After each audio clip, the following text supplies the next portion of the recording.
求小主与奴婢伺候您更衣。出去。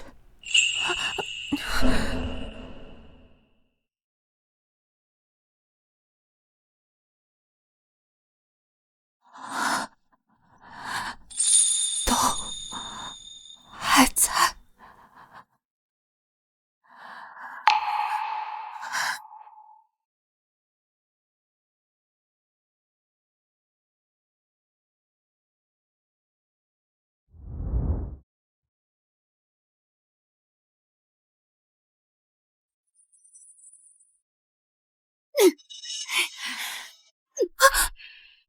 言儿的东西，任何一点你都休想抢走！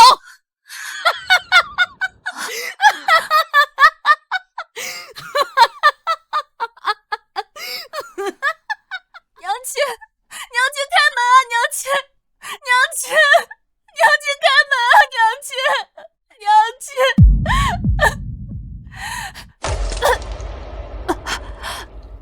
啊！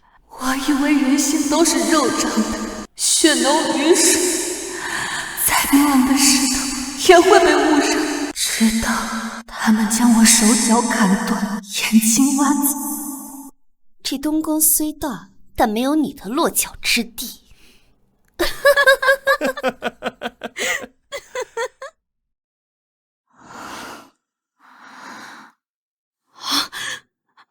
想到，真是亲生的。大师说的这个在先又回来了。别怕，还愣着干什么？还不快去换衣服！上我费尽心思的讨好这群血脉之妻，最终却被生生折磨致死，死无全尸。上天恩赐，让我得以重活一世。这一次，我绝对不会重蹈覆辙。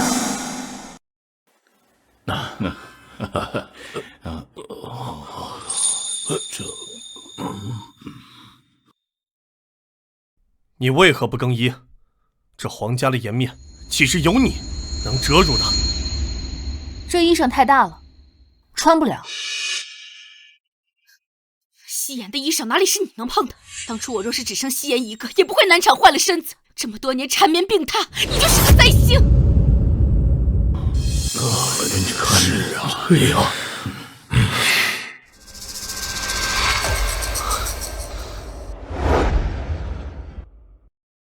父皇，儿臣并非无情，只是这孩子的命格与东宫相克，万万不能搬入东宫。皇祖父，宋世欢流落在外10几年，身上是否染有恶行，尚未可知。不如就养在皇觉寺里，最是可靠。此言有理。皇觉寺，那是犯了错的皇室之人被关押的地方。这孩子，他犯了什么错？你怎么不开口为自己说几句？我不想搬进东宫。什么？君子不夺人所爱，不强人所难。我不想损了东宫的运道。你读过书？我何止是读过书，哼！上辈子我替宋延征写了多少策论，替宋希言写了多少文章，只怕太子和太子妃都不敢细数。可上辈子他们却让我掩饰锋芒，不准我暴露文采。不过以前没饭吃的时候，就会爬上私塾的院墙，偷听夫子授课，听得入迷了，就忘记饿了。好孩子，你这几年在外面受苦了，来，到皇祖父这儿来。皇祖父，孙女这些年流落在外，未能承欢膝下，心中实在愧疚，请皇祖父宽恕孙女不孝之罪。太子和太子妃对着孩子恶语相向，他的眼里却未有丝毫仇恨，明显是个至纯至善的好孩子。此子相称，不愧是朕的孙女。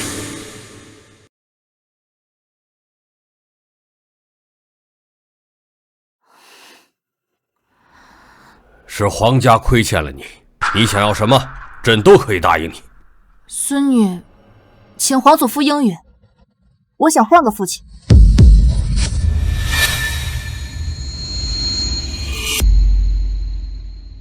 什么？你想换个父亲？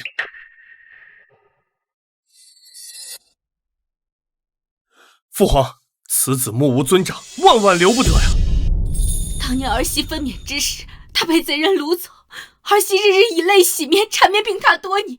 如今他回来了，却要换个父亲，儿媳不如一头撞死算了。姐姐，你方才的话也太伤母妃的心了。太子妃娘娘，我若入东宫，您可愿意？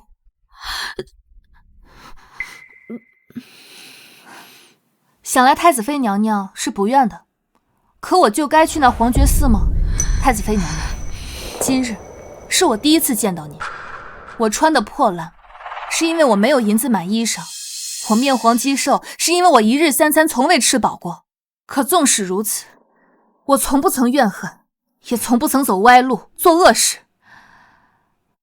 努力的去读书识字，难道就因为我身上流着您和太子的血，就该被送到那个关押犯人的地方吗？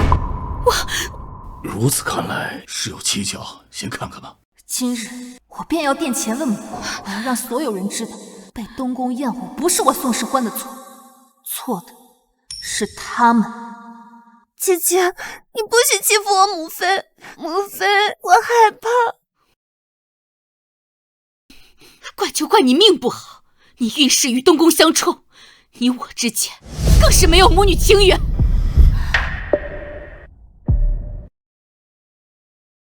皇祖父，孙女从不认命，若是认命的话，早死不知多少回了。太子妃，明明是你们亏欠这孩子，为何还要重伤他？你这些话，朕听了都心寒。父皇，这孩子确实不利于太子，你别忘了，这孩子也是朕的血脉。父皇息怒，儿臣知错了，儿臣这就命人在东宫给他收拾出一个院子。哼，朕可不敢把他再交给你了。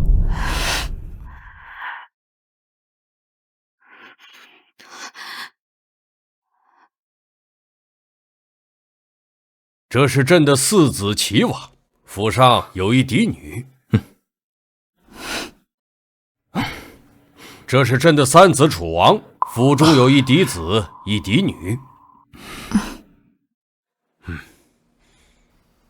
还有这个，这是朕的长子秦王，尚未娶妻。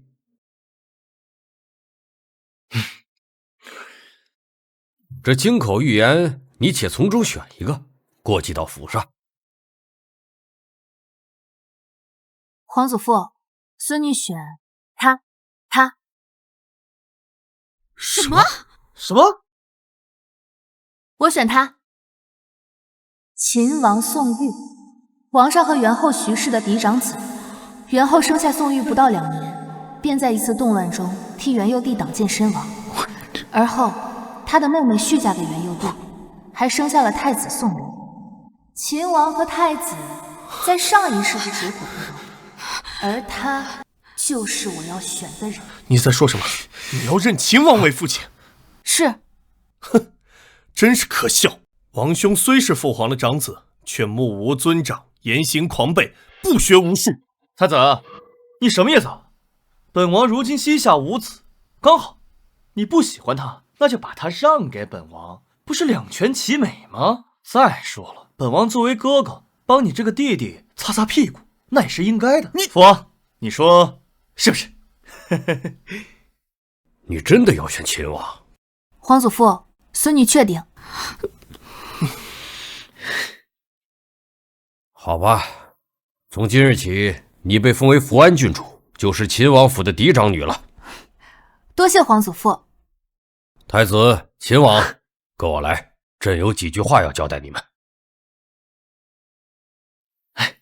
宋世欢，你可知秦王在外的名声？整日沾花惹草，斗鸡斗猴，京中勋贵人家没有一个愿意把自己的女儿嫁进秦王府。你倒是自作聪明，反而把自己推向深渊。不劳皇孙殿下费心了。比起皇觉寺，我现在已是十分满足。哼，你比起夕颜真是差远了。大哥，你又随便拿我和其他人比。夕颜，是大哥错了。无人能跟我们西颜相比。当年母妃怀胎的时候，可是找大师批过命。你呀，是我们东宫的福星，不像某些人，就是灾星。西颜从出生起便睡在我身旁，殿下只要一回到东宫，便立刻来瞧西颜。他的哥哥更是给他准备了2个院子的奇珍异宝。妍儿啊，3岁识字，5岁便能熟练的背诗，琴棋书画样样精通。京中贵妇提到西颜，无一不交口称赞。太子妃娘娘，教女有方。不过，太子妃娘娘方才不是说我被掳走后，你日日以泪洗面，缠绵病榻吗？如今看来，并非因为我，怕是因为教导女儿过度劳累所致。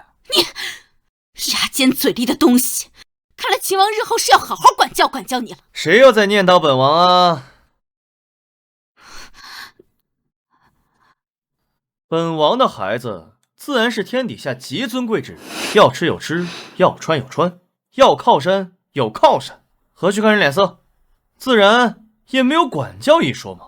二弟，你说是不是？面对东宫，分毫必争，此爹可降。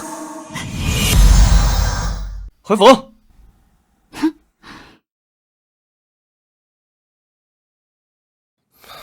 那个孽障竟然敢这么下我的面子，他早不死在外面。秦王恶名在外多年，怎么可能真心对他好？等他到了秦王府，指不定被怎么蹉跎呢。父王等着瞧便是。妍儿说的没错，他的苦日子还在后头呢。哎，来看看。哎呦！王府里到处都是酒桶。哎，书房外杂草丛生。给我看看。哎呦，你这个枪好看啊！嚯，戏班子更是隔三差五的来唱一场。我这个爹，给王爷我讲，当真担得起纨绔之名。都给王爷说。阿欢啊，这里啊就是账房了。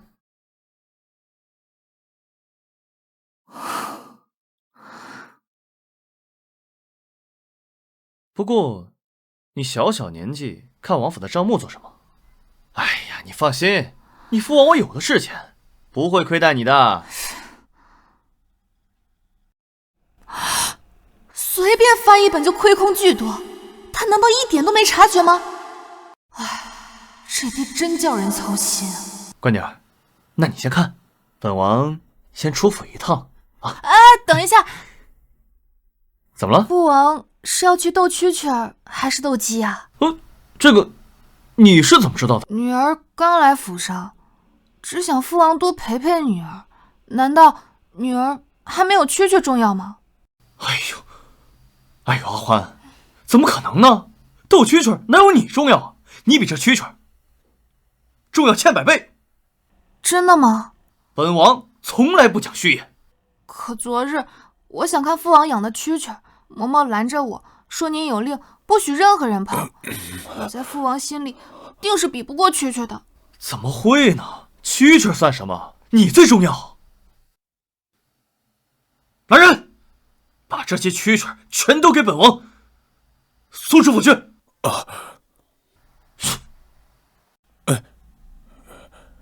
不止蛐蛐，还有斗鸡，还有那些酒。我的娘啊，阎王爹卯啊！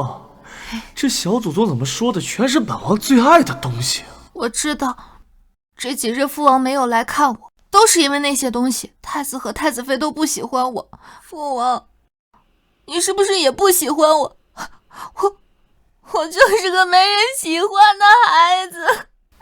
阿欢本来就不得亲爹娘的喜欢，又在外吃了多年苦，如今成了我女儿，我却为了自己的玩乐忽略了她，我真该死啊！阿欢，怎么会呢？你最重要了。来人，给本王把府上那些大公鸡都给宰了，中午给郡主炖汤喝，给郡主补补身子啊！嘿嘿嘿。还有那些酒，全都给我搬出王府。王爷，之前皇上多番训斥您，您也不肯舍弃这些玩乐呀。如今当真要吩咐厨房炖鸡？对，那些东西，那有阿欢这么样。本王的阿欢哪都好，就是太爱黏着本王了。这以后可怎么办呢？总不能我走哪就把阿欢给带上吧？迎春楼、流云亭、文姬坊这些本王常去的地方，不行，阿欢可不能去。我就这么一个女儿，可不能被带坏了。以后我也不去了。让秦王舍弃恶习，这是第一步。这府里可有不少东宫的眼线，不知太子和季后得知今日的事，是否能坐得住？哎呀，阿欢，快吃。王爷，皇后娘娘请您和郡主即刻进宫用膳。这么快，他们就等不及了。今天就是天王老子来了，本王和阿欢也要把这鸡给吃了。阿欢，慢慢吃啊。父王，你也多吃一点啊。啊。父王，皇祖母到底是个什么样的人？跟皇祖父一样和蔼？你皇祖父可一点都不和蔼，本王平时可没少挨打挨骂。至于你皇祖母，算了，你是他亲孙女，他应当会喜欢你。看父王的样子，元后去世之后，季后定是没少蹉跎的。来，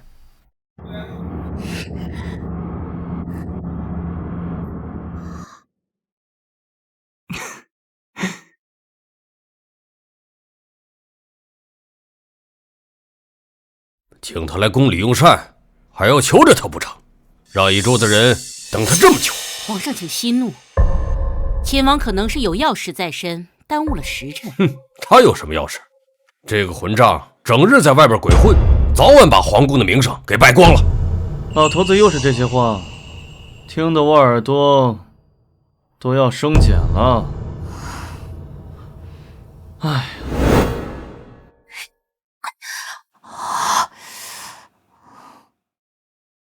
秦王到！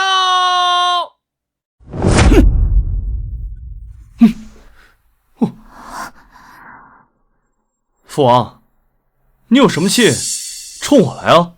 吓唬孩子做什么？阿欢，刚才是皇祖父手滑，别害怕啊。这就是阿欢啊！快到皇祖母身边来。乖孩子，前几日的事情，皇祖母已经听说了。本宫把太子太子妃都训斥了一顿，你是他们嫡亲的血脉，他们怎么会不喜欢你呢？母后，这话可是说错了。阿欢如今是本王的孩子，跟东宫可没有什么关系。这打断了骨头还连着筋呢，难不成要生生的断了情分？本身也没有什么情理可言啊。放肆！大家等你用膳等了这么久，你还理直气壮了？我又不是。皇祖父，是阿欢错了。父王为了哄阿欢，把府里的大公鸡给炖了。方才父王就是在陪阿欢吃大公鸡，宫里派人去时，公鸡都炖好了。阿欢想吃，所以我们就来晚了。什么？秦王府的几只大公鸡居然给炖了？阿欢，皇祖父没听错吧？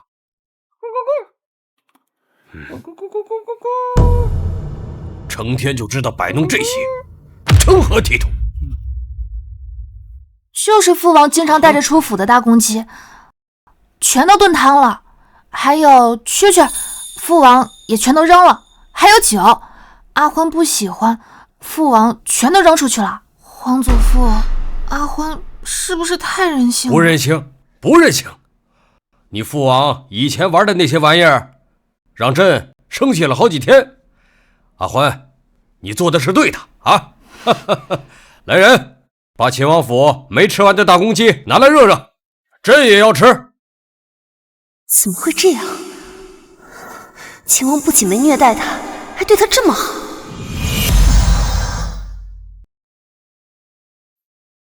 嘿，来来来，一起用膳，一起用膳啊！皇祖母，只怕皇祖父要对秦王改观了。绝不能让他们父子关系缓和。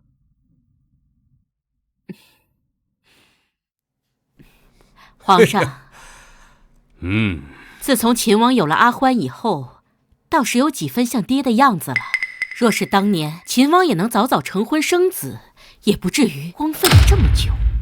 我也奇怪，怎么有的人做了错事不心虚，反而还能够把这些阿杂事再提出来？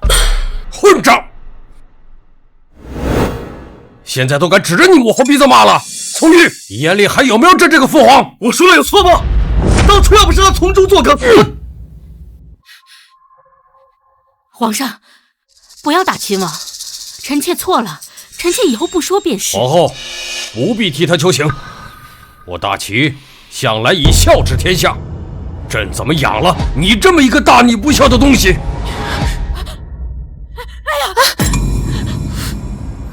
皇祖母，大伯，你太过分了，怎么能这样对皇祖母？皇兄，你这以下犯上是大不敬了。我根本就没有用力气。够了，分明！你这混账，你要气死朕吗？好，我宋玉就是一个忤逆不孝之人，行了吗？来人，把秦王拉出去，打20大板。看来栽赃嫁祸这一套，他们没少用在父王身上。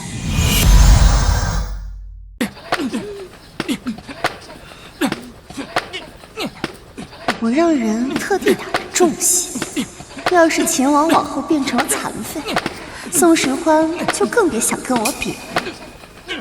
吓傻了吧？我早说过，会为你那天选了秦王而后悔的。吓傻了才好呢，他变成个傻子，而秦王本来就是个傻子，刚好碰上一对父女。宋时欢，你亲自选的爹，如今正在被挨打，恐怕就要被打死在这里。而皇祖父在屋里陪着皇祖母，我父王和母妃也陪侍在侧，这就是你与我的差距。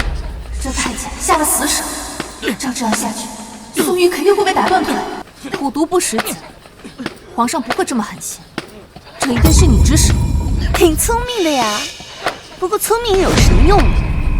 皇祖父根本不在意他的死活，更不相信他，哪怕他手打得太重了。在皇祖父眼里，他只是个纨绔，甚至会说他整日吃喝玩乐，不思进取，身体抱恙，连这点苦都吃不了，故意博无用的同情。不行，我得想想办法。什么叫叫天天不应，叫地地不灵？现在就是，给我再重点儿！不好，哎呀！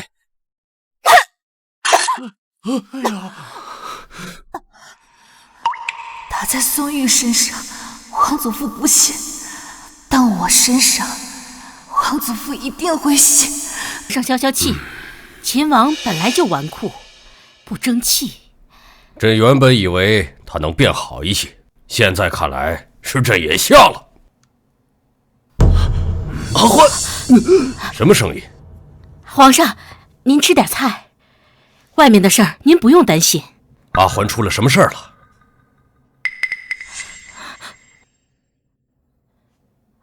皇上！啊！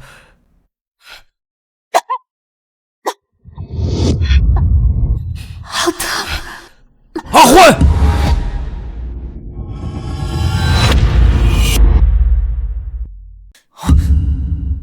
阿欢！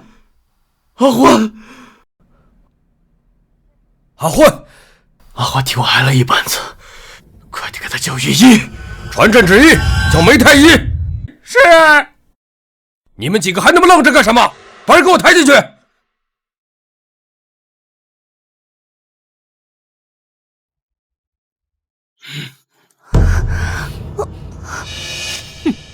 糟了，千万不能让皇祖父知道是我暗中让人下了死手。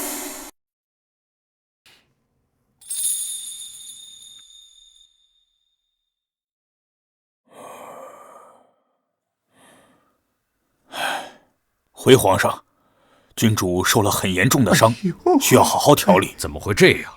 他不就是替秦王挨了一板子吗？秦王殿下受的伤更严重，幸亏他底子好，这才没有晕过去。若是再挨2板子，怕是他的腿都断了。说什么？下去吧。臣告退。朕说要罚秦王，朕没说过让你下死手。你好大的胆子，敢这么对付朕的儿子和孙女！皇上饶命，是奴才一时失手。皇后，这个太监是你宫里人吧？皇上，臣妾不知道秦王和阿欢伤得这么重，臣妾是冤枉的。既然皇后不会管教自己宫里人，那朕替你管。皇上明鉴，秦王是姐姐唯一的血脉，臣妾把他看得比灵儿还重。皇上若是不信，臣妾可以当着姐姐的灵位发誓。来人，把这太监拉出去，杖毙！郡主，救救奴才！明明是你！我什么我？做错事情，皇祖父惩罚你，你若狡辩，罪加一等。快把他给我拖出去！别吵了皇祖父的耳朵。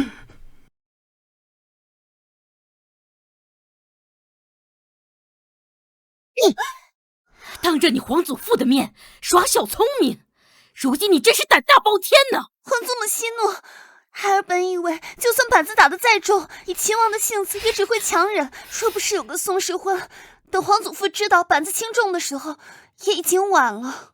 是啊，母后，差一点秦王就能断腿了，都是被宋世欢那个孽障给毁了。难道你看不出来你父皇很喜欢他？一个孩子罢了，养在东宫便是。如今好了，白白送给宋玉一个孩子。还有，当年本宫设计宋玉私会心儿的事儿，一旦被你父皇知道，不只是我的皇后之位，连带你的太子之位都保不住。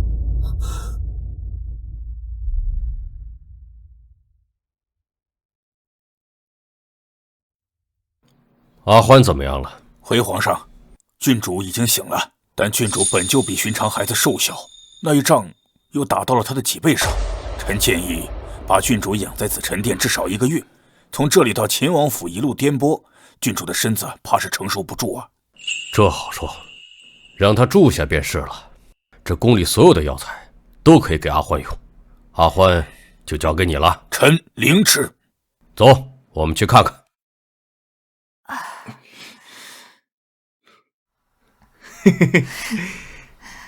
阿欢，疼不疼？本王去给你捏画本子，给你转移注意力啊！父王，我没事儿，你快去疗伤吧。你这还叫没事？宋世欢，你知不知道，那个板子但凡再重那么一点，你这辈子就走不了路了。你说你一个孩子，替本王挨什么板子？皇祖父来了，正好，有些话也该说给他听了。那个人使劲挥板子，我害怕吗？以后你就知道了。只要有你皇祖母在，本王挨的打那是数都数不过来，说不定本王哪天就被打死了。父王，你没有用力推皇祖母，对不对？你为什么不跟皇祖父解释？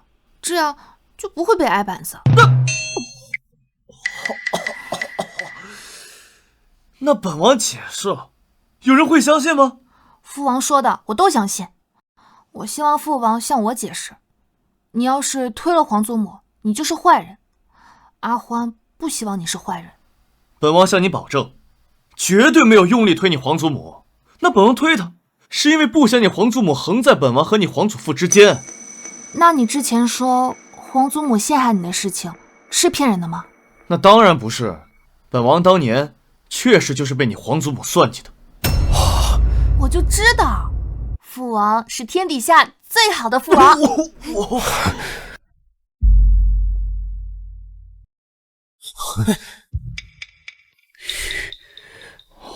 只这样哪里够？我还要再给季后一个大礼。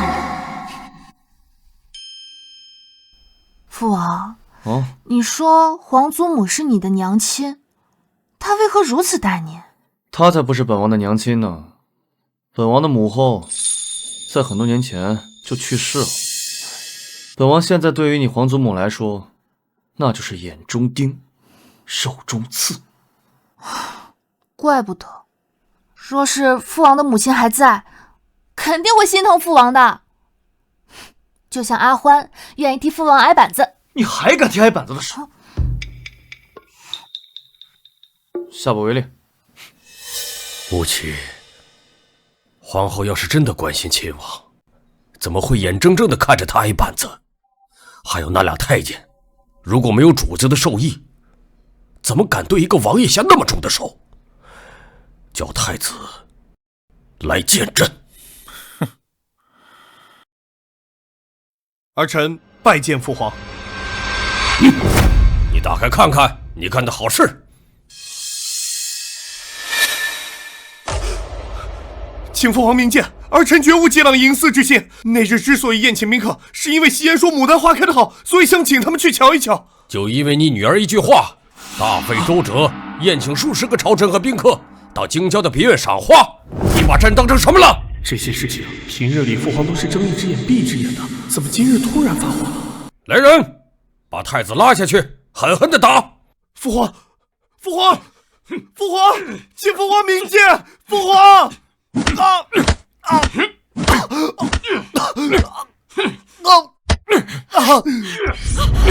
别打了，皇上息怒，打不得，打不得呀！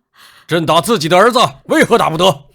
皇上，太子是一国储君，若是打坏了，会动摇国本的。动摇国本？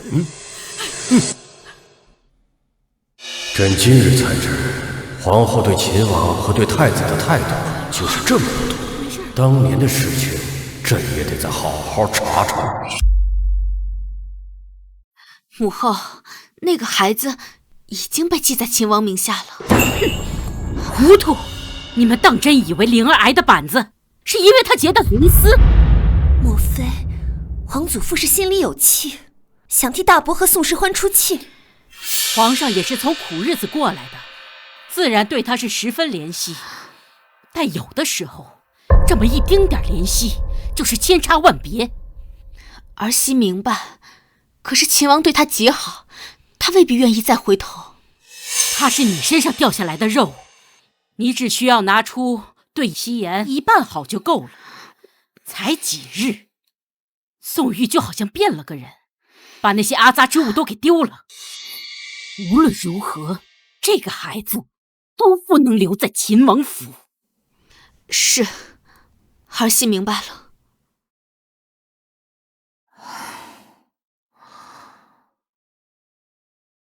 哎呀，父王，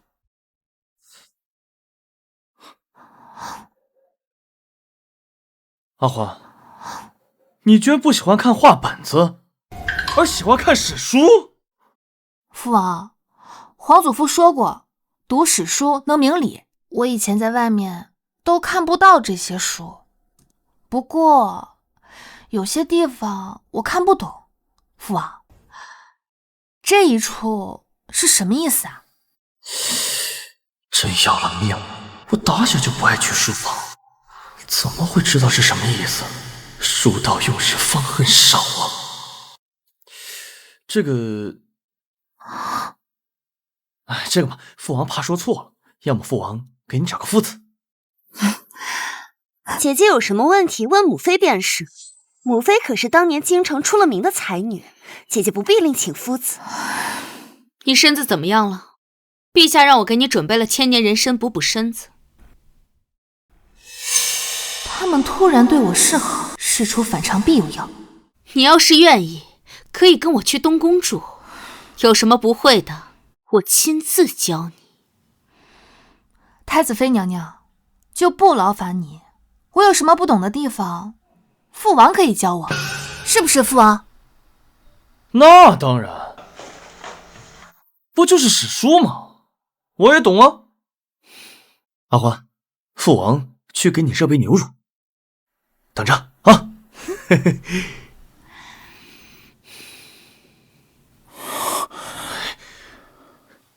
父王，我要向你请教史书上的问题。10万火急啊！你脑子坏了吧？你从小一看书就头疼，居然来问这史书？哎呀，你快点吧！再不快点，我闺女就要被人抢走了。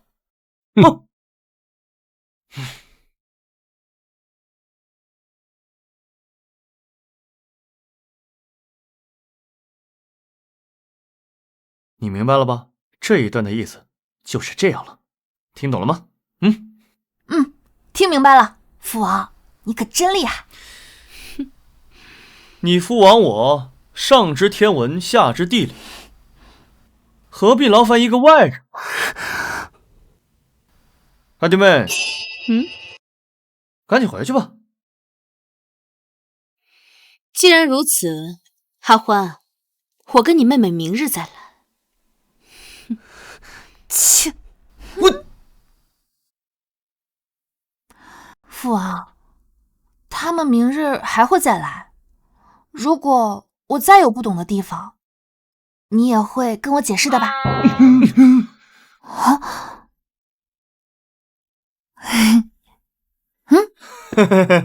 这个当然嘛，装大了。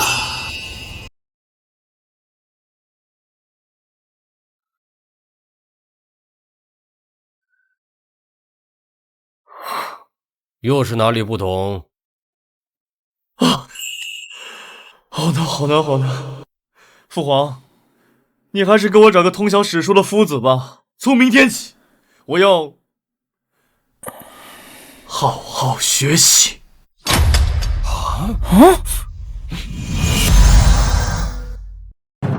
臣沈明文参拜皇上，参拜秦王殿下。沈大人，在明日天亮之前，务必给本王讲清楚这几页的内容。皇上，秦王这是……时间很紧张，时间太紧张了，赶紧过来！这是事实。这是事实。富国多粟生于农，故先王贵之。民事农则田耕，田耕则粟多，粟多则国富也。此乃农夫终岁之作。秦王之事，不要传出半点风声。是。这会场难不成真的因为阿欢转了性子？看来真得去对着先祖的牌位拜一拜。殿下，怎么样？他答应回东宫了吗？父王，姐姐好像不喜欢我们，一直不搭理母妃，我们被大伯赶出来了。什么？宋玉他竟然敢！殿下，孤要面见父皇，为你们讨回公道。殿下莫要扯到伤口。那孩子因为那日事情和我们有了间隙，明天我再去找他。宋世欢这个孽障果然是个野丫头，比不上咱们西颜。他要是这么不识好歹，就没必要挽留他了。要不然我们想个法子，让皇祖父彻底厌弃他。很伤心，没有钱。这段典故就是如此了，你听明白了吗？父王讲得特别的好。没想到父王记性这么好，在读书上面很有天赋，好像真的可以望父成龙喽。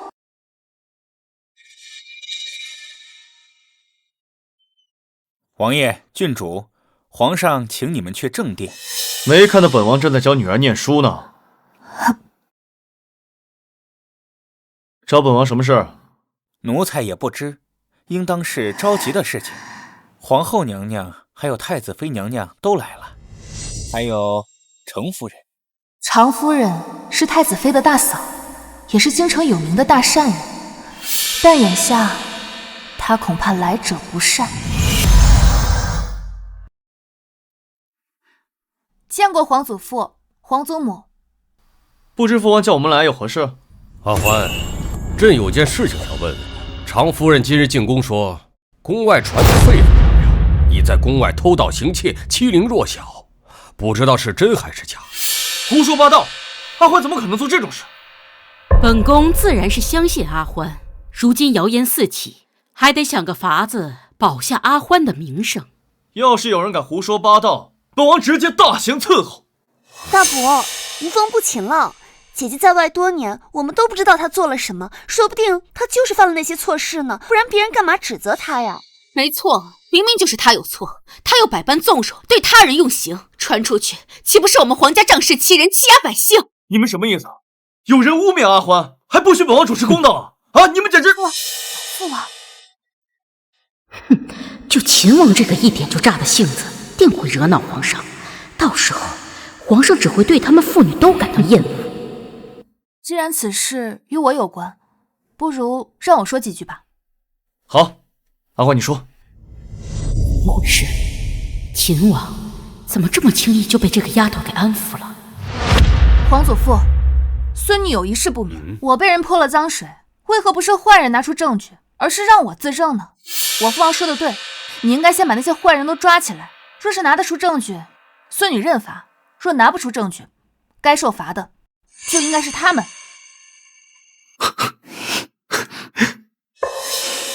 皇上，臣夫有个提议，若是能找到跟阿欢相熟的人，亦或是夫子来作证，此事自然便能了结。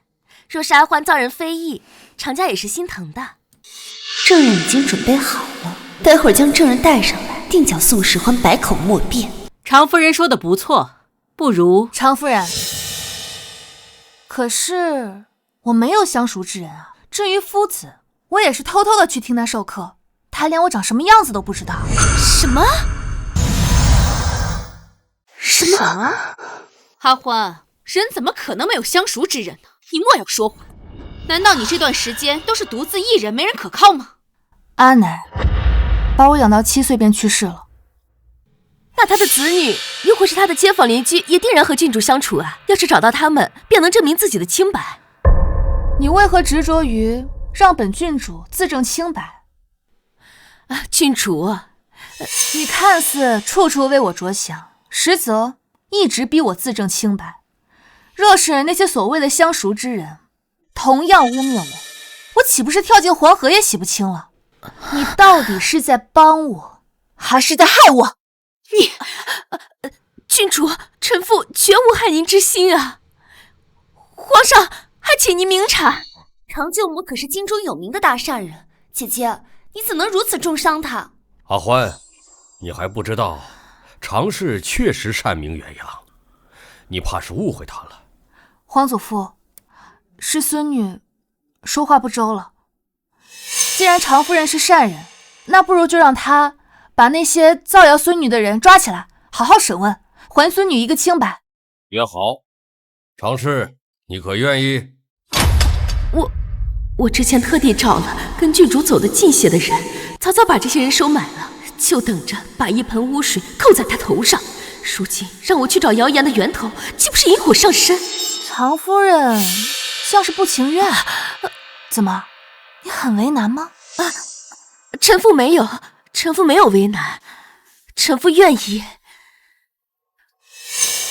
皇祖父，孙女也不想让常夫人太过劳累，可是父王又伤重，你能不能派人帮帮常夫人？吴奇在，你派2个人帮着常氏一起找，朕倒要看看谁在污蔑朕的孙女。是。皇祖父，不如先让姐姐回王府吧，这样至少告诉外面的人，皇家没有惩治姐姐。至少得让这个贱人离皇祖父远远的。不行，那梅老头都说了，阿欢不宜颠簸，万一要出了什么事，谁给本王陪女儿？是啊，谁陪朕一个孙女啊？不要在意外面那些闲言碎语。好了，你们都退下吧。是。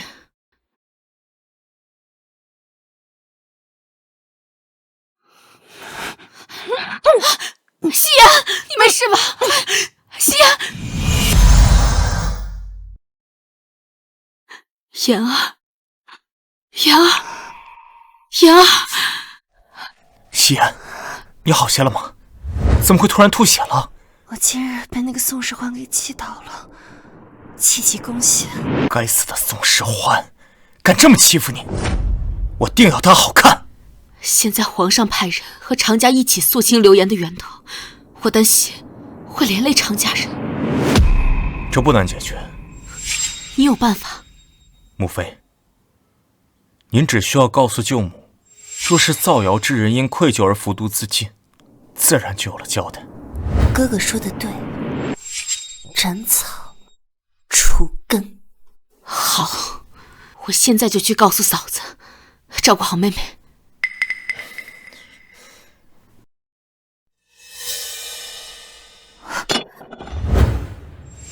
你说什么？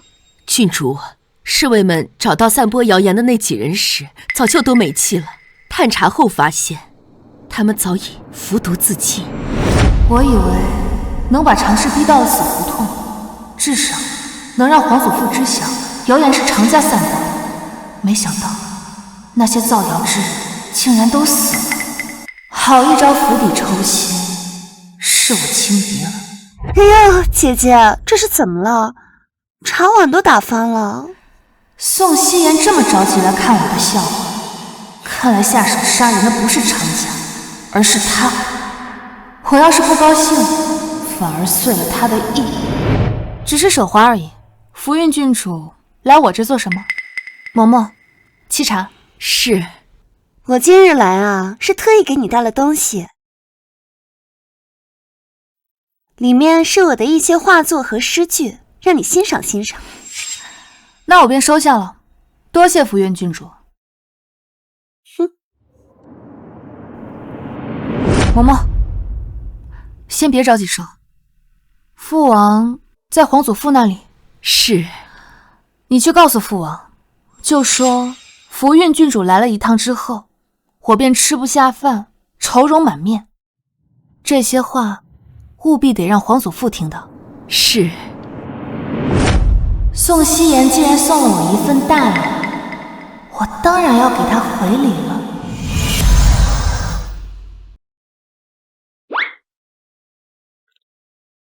阿欢，你这是怎么了？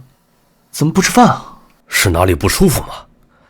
皇祖父，父王，我是不是很差劲啊？怎么可能？可是我不会画画，我也不会作诗。我知道福运郡主都是为了我好，所以才特意把她做的诗词作画拿过来给我欣赏。可我看到这些东西，我心里就很难过。这个宋希言肯定就是故意的。父王，福运郡主也是好心，是我自己不如她，没有她那样的天赋。这哪是什么天赋？母亲，你让太子妃和希言过来，让希言好好说说他这几年是如何勤来捕捉的。是。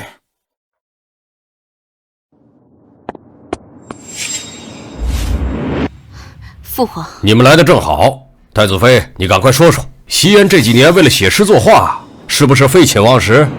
皇祖父，我没有。父皇，言儿天生聪慧，其实根本不需要太过。朕明明记得你和太子时常说，希言每日天没亮就起来练习，这不是笨鸟先飞吗？难道你当时欺君？当然不是，言儿确实十分努力，才有了今天的才华。花儿，你看，听到了吗？孙女两只耳朵都听到了。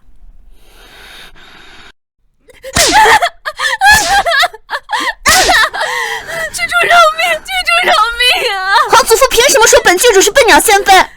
阿春，你说本郡主笨吗？郡主是整个大齐最聪慧的郡主。胡说！连皇祖父都不觉得本郡主聪慧，你却这样觉得，竟敢忤逆皇祖父的意思。奴婢不敢，奴婢不敢。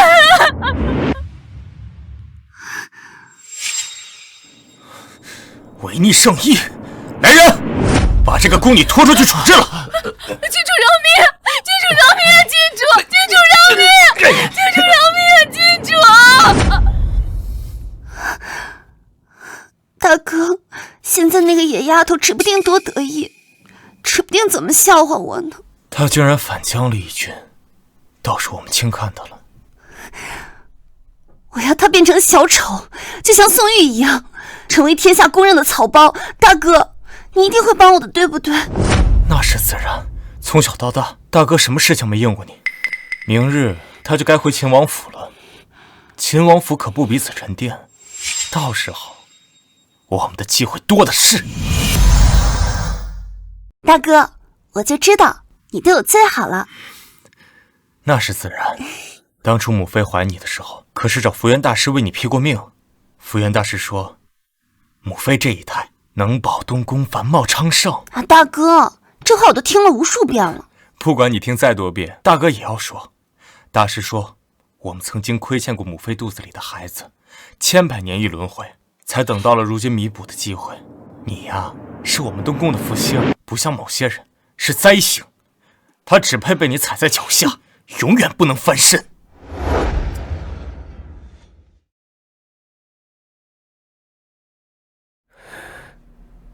你看这首诗写的怎么样？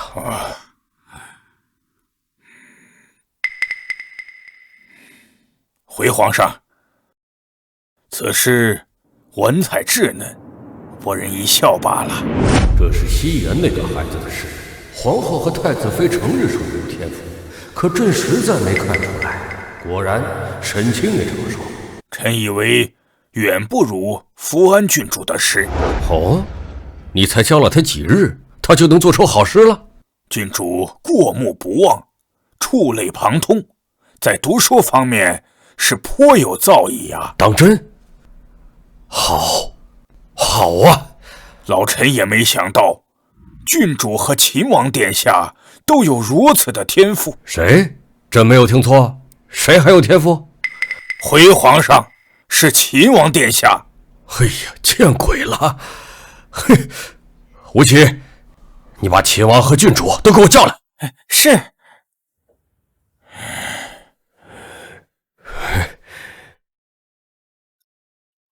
阿欢，朕听沈清说你在读书方面颇有天赋。你要是史书看完了，还想看别的什么书，尽管进宫跟皇祖父说。皇祖父不必担心，王府里也有书房，我看书房里的书就够了。如果再有不懂的地方，父王会给我讲明白的，是吧，父王？是吧？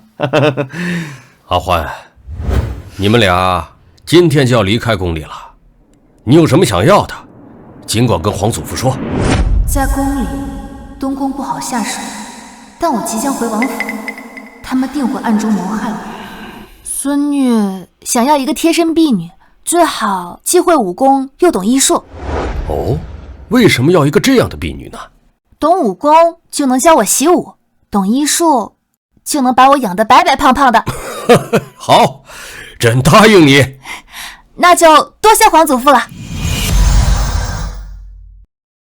郡主该喝药了。迎春，帮我把药端过来。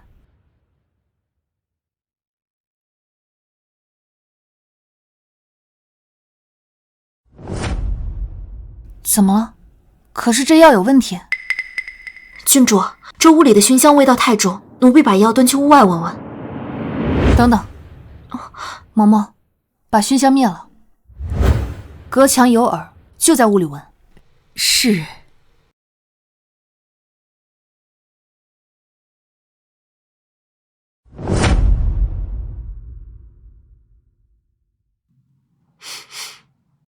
郡主，这药和之前的不同，多了一味迷醉，是能致幻的药。致幻？服下此药者会神志不清，行为举止如同疯子一般。曾有人误食此药，当众脱衣。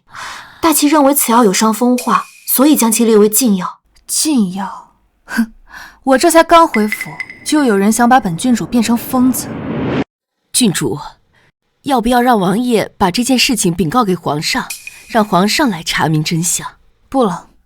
父王是个炮仗脾气，还没等到查明真相，肯定会闹出乱子，反而对他不利。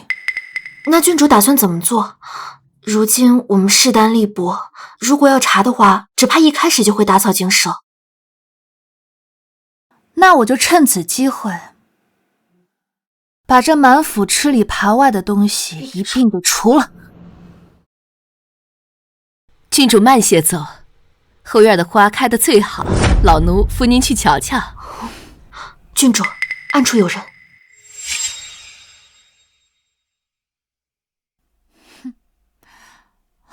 哎呀，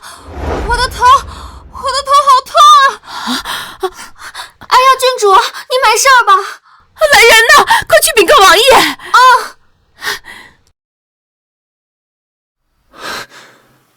阿欢到底怎么了？本王要进宫去找梅太医。王爷，迎春已经替郡主诊过脉了，说是今日活动频繁所致，无大碍的。不行，本王不放心，还是得要进宫一趟。王爷，若是去请梅太医，郡主的名声可就毁了。名声？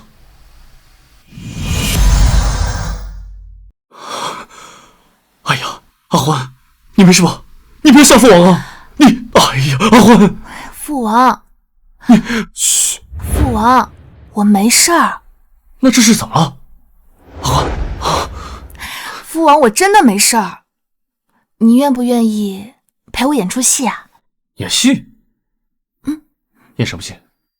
这府里的奴才太多了，我不喜欢那么多人，而且他们心坏。我想个法子把他们都赶走。你要是不喜欢那些奴才，父王直接把他们都赶出去。你装什么晕呢？直接下令，岂非让旁人觉得咱们秦王府无礼？你就那么不喜欢那些奴才啊？王爷容禀，您不在王府的时候，奴婢想给郡主的院子添些花都难上加难，郡主的吃食也过于简单。还有这种事？阿欢，你说怎么做？从现在开始，父王，你要让府里的下人都觉得你已经厌烦我了。父王怎么可能厌烦你呢？欲先使其灭亡，必先使其疯狂。把鱼儿放出去，大鱼才能上钩。行吧。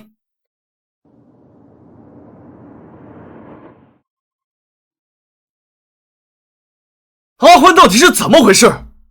本王几次想要见他，而他却对本王避而不见。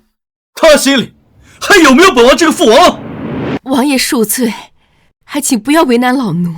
好了，不为难你个奴才，日后本王不再来了便是。哼！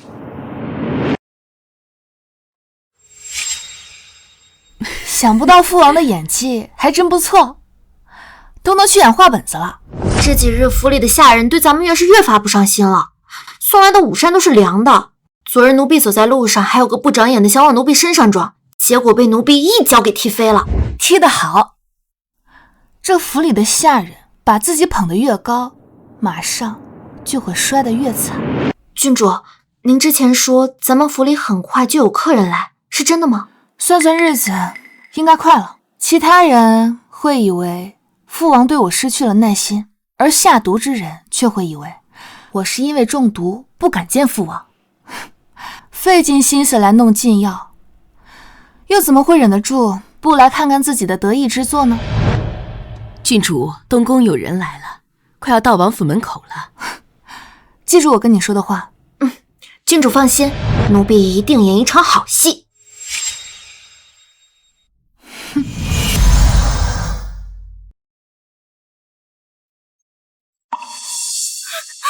求皇后娘娘、太子妃娘娘救救我家郡主吧！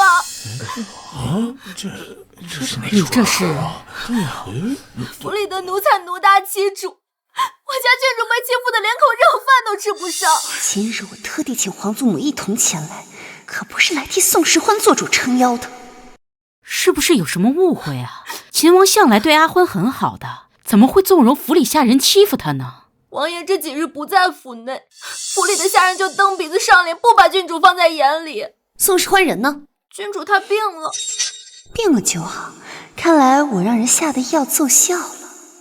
哎呀，会不会是因为姐姐生病了，脑子不清醒，才误以为下人欺负了她呀？要不这样，你让她出来当面说，皇祖母才好替她做主啊。这怎么？莫非她变成了痴呆，怕出来丢人现眼？当然不是。既然不是，皇祖母亲临她都不出来迎驾，那就是对皇祖母不敬。我劝你赶紧让她出来迎驾，不然小心皇祖父治她个不孝之罪。哼，只要皇祖母和母妃看到宋时欢那份痴呆的样子，就会觉得他恶心，到时候连皇祖父和秦王都会疏远他，我就会让他在所有人面前抬不起头来。妹妹，为何如此诅咒我？我是哪里得罪你了吗？宋世欢，你怎么没事？宋世欢，你怎么会没事？怎么没事？我家郡主感染了风寒，让府里的下人去熬药，谁知他们推三阻四，这才让他的身体变得虚弱。皇祖母，今日若不是您来了，我只怕是要被那些下人折磨得不成样子了。不可能，我分明让人给宋世欢下了禁药，让他变得痴傻失态，他怎么会只是感染风寒？什么感染风寒？我看你就是在装病。我怎么会装病呢？原来在妹妹眼里，我就是这样的人。若非不是，怎么你这些日子连大伯都避而不见？夕颜，糟了，说了嘴了。夕颜，你是如何知道本王府中那么多事？哎呦，阿欢，你怎么那么虚弱？是身体不舒服吗？王爷，那些个刁奴趁你没在府上，都欺负郡主。若非今日皇后娘娘和太子妃娘娘撞见，郡主还不知要受多少委屈。这些狗奴才竟敢欺负阿欢，依本王看，就应该把他们全都赶出王府，永不录用。不可以！宋希言，刚才本王还忘了问你，你是如何知道阿欢对本王避而不见的？哦，你在本王的王府里安插了眼睛。我只是随口一提。原来妹妹也是不明真相，却宁愿相信那些刁民，也不愿相信我。看来妹妹果然不喜欢我。你明明就是在装病。秦王府里下人失责，那便教训一顿便是，把他们赶出去不妥吧？哦，不是平日里总是在嘴上说疼爱阿欢，怎么能够容忍他被人这么欺负？难道你不是真心的？怎么会呢？皇祖母，还请您为阿欢做主，处置那些刁民。皇祖母，那便把这些下人打20板子，悉数发卖了吧。秦王，过几日我再让内务府派几个机灵的奴才送过来。这王府里只有我和父王2个人，用不到那么多奴才，而且我不习惯太多人伺候。这怎么行？妹妹好像很在意我们王府里的下人，怎么，你跟他们沾亲带故吗？对了，昨天我发现有人在我的药里下毒，该不会跟你有关系吧？当然不是我。不是最好，毕竟我也不知道什么时候会向皇祖父说明此事。他要是追究下来，定不会放过那些有嫌疑的人。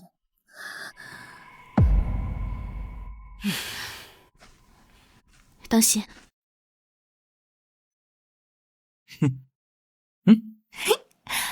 终于把他们都送走了，而且府里的下人都是皇后下令处置的，以后外面不会诟病我们了。哎，对了，阿欢，你方才说下毒是怎么回事？我那是故意骗宋希言的，放心，没人给我下毒。那就好，要不然本王非得把整个东宫都给掀了。父王，过几日您去牙婆子那儿挑几个小厮吧，您出府的时候让他们跟着您，保护您的安全。也好，可要选些什么人？要我说呀，就选点机灵好看的，身子骨也要强壮的。为何要选好看的？那花本子里的男角都是好看的，我也想看看。来人，给本王把王府里的那些画本子都烧了。若非你自作聪明，本宫又怎么会被那丫头利用，害得我们在秦王府失去了那么多眼线？母后，言儿她怎么了？她自作主张，非要给宋时欢用禁药，本想着让他变成一个傻子，偏偏成事不足，说不定给人家落下什么把柄。一旦让皇上知道了，他跟东宫摘得干净吗？言儿，你天生纯真善良，怎么会做出这种事来？母妃，我都是因为太在乎你，我怕他把你抢走，才会一时冲动。好孩子，母妃的眼里心里只会有你，下次可不能这样了啊！不知为何，本宫刚刚看到那孩子，觉得十分眼熟，似是像个什么人来着？像谁呢？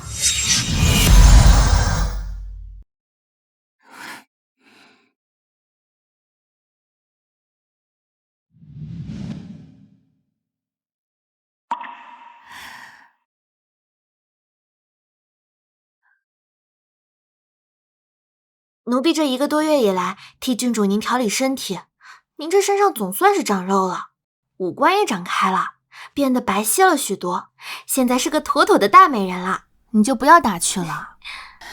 郡主，老奴替您更衣吧。好。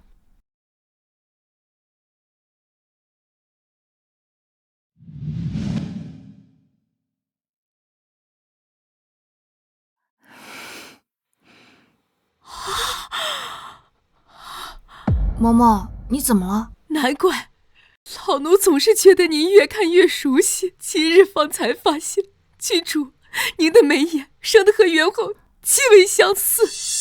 我怎么会长得像元后呢？是真的，像极了。之前是郡主太瘦了，皮肤暗淡了些，所以才看不出来。柳眉杏眼，还有嘴巴也像。如今还能记得元后长相的，能有几个人？除了老奴外，还有皇上、皇后娘娘和梅太医。元后在王爷2岁的时候就去了，所以王爷也不记得元后的模样。世人皆知，元后是为了救皇祖父而死的，是他心里的白月光。皇祖父总是训斥父王，背地里却很宠他。那酷似元后的我，难怪前世宋希言会毁了我的脸。嬷嬷，这件事我们且装作不知道。过2日就是宫里的赏花宴了，我可是相当期待皇后和皇祖父的反应。郡主，赏花宴准备穿哪件襦裙服？元后昔日喜欢什么颜色？元后娘娘喜欢红色。那今日我就穿红色。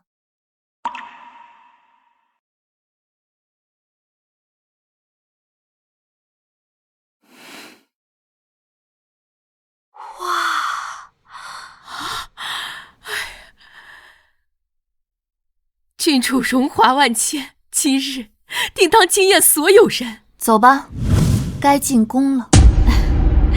今日这御花园的花开得可真好，怪不得母后让我们来这儿赏花呢。皇祖母不是也请了宋氏欢吗？怎么还不见他？这种场合都迟到，真是没规矩。唉，秦王府上到底是没个王妃，不周到啊。谁说我迟到了？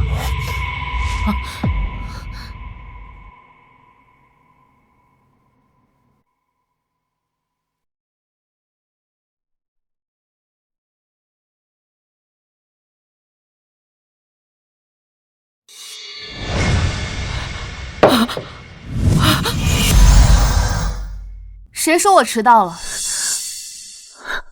宋时欢，短短1个月不见，他怎么变得这般明艳贵气？为何他的模样跟元后这般相像？见过皇祖母，因皇祖母设宴，孙女特意精心打扮了一番，这才没有过早的到。皇祖母不会怪罪吧？偏偏这孩子没有回东宫，去了秦王府。偏偏秦王就是嫡姐的孩子，难不成是嫡姐显灵了？皇祖母啊，没事，来了就好。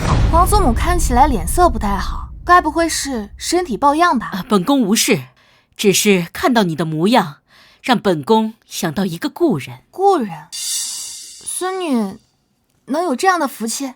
你的确是个有福气的孩子。皇祖母这话可说错了。当年大师批命，分明说过我才是福星，姐姐她呀是灾星。希言，不得胡说。孙女没有胡说，姐姐若不是灾星，怎会一出生就被贼人掠走？可见啊，有些人的命数就是如此。阿欢，那边的花开了，去看看花吧。是。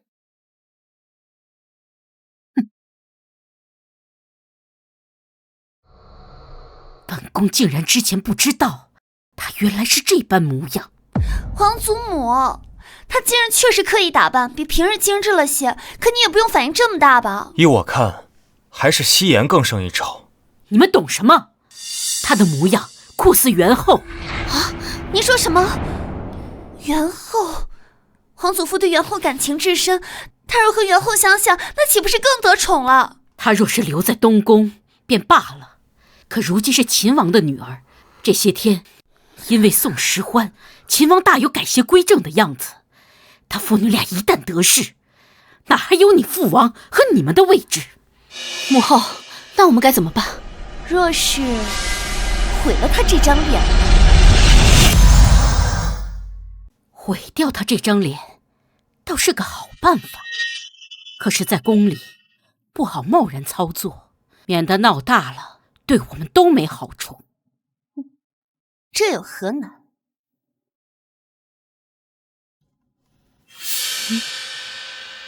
姐姐如今也是花样年华，想来秦王考虑不周，没有给她准备什么胭脂水粉，而母妃作为姐姐的生母，考虑周到一些，送她一盒胭脂，也是合情合理的。还是夕颜聪明，我们只要在里面加一些会让肌肤腐烂的药水，无色无味，也查不出什么。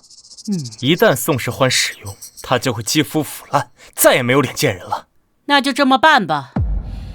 一旦让皇上知道他现在的容貌，就后患无穷。太子妃，这件事就交给你了。母后，我去不合适吧？我毕竟是他的生母。哼，收起你那没用的仁慈！本宫今天就告诉你，一定要想办法除掉宋时欢，不然你今天所拥有的一切都是南柯一梦。母妃，如果姐姐再得宠，这宫中哪还有女儿的位置？您可别忘了，她是灾星，我才是福星，她所承受的一切都是她应承受的，这就是她的命。母妃，为了东宫，还请您动手吧。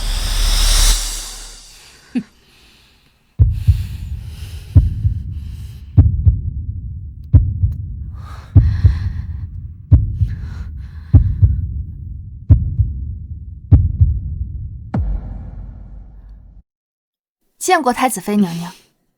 你是本宫的女儿，不必对我如此生疏。太子妃娘娘说错了，我是秦王的女儿，名义上你是我的二叔母，礼不能废。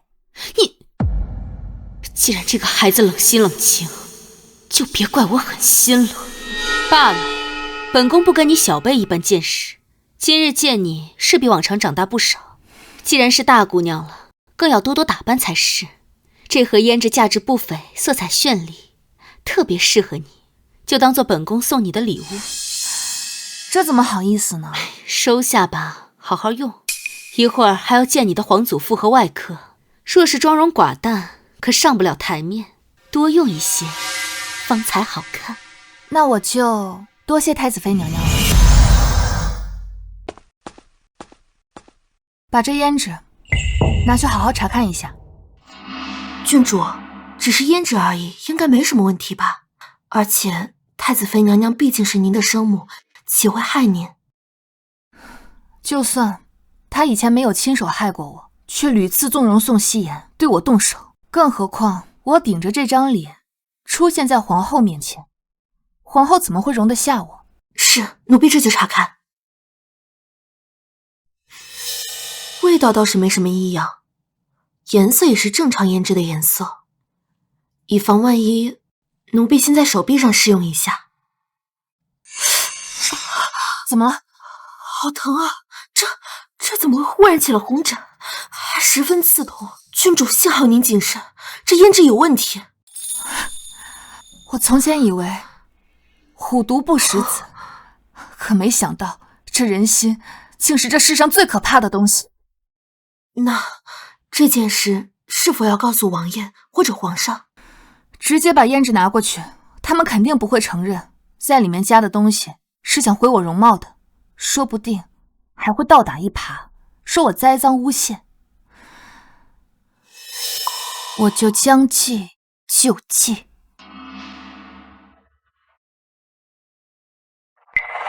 哎呀，姐姐这是怎么了呀？出去了一趟，怎么带上了面巾啊？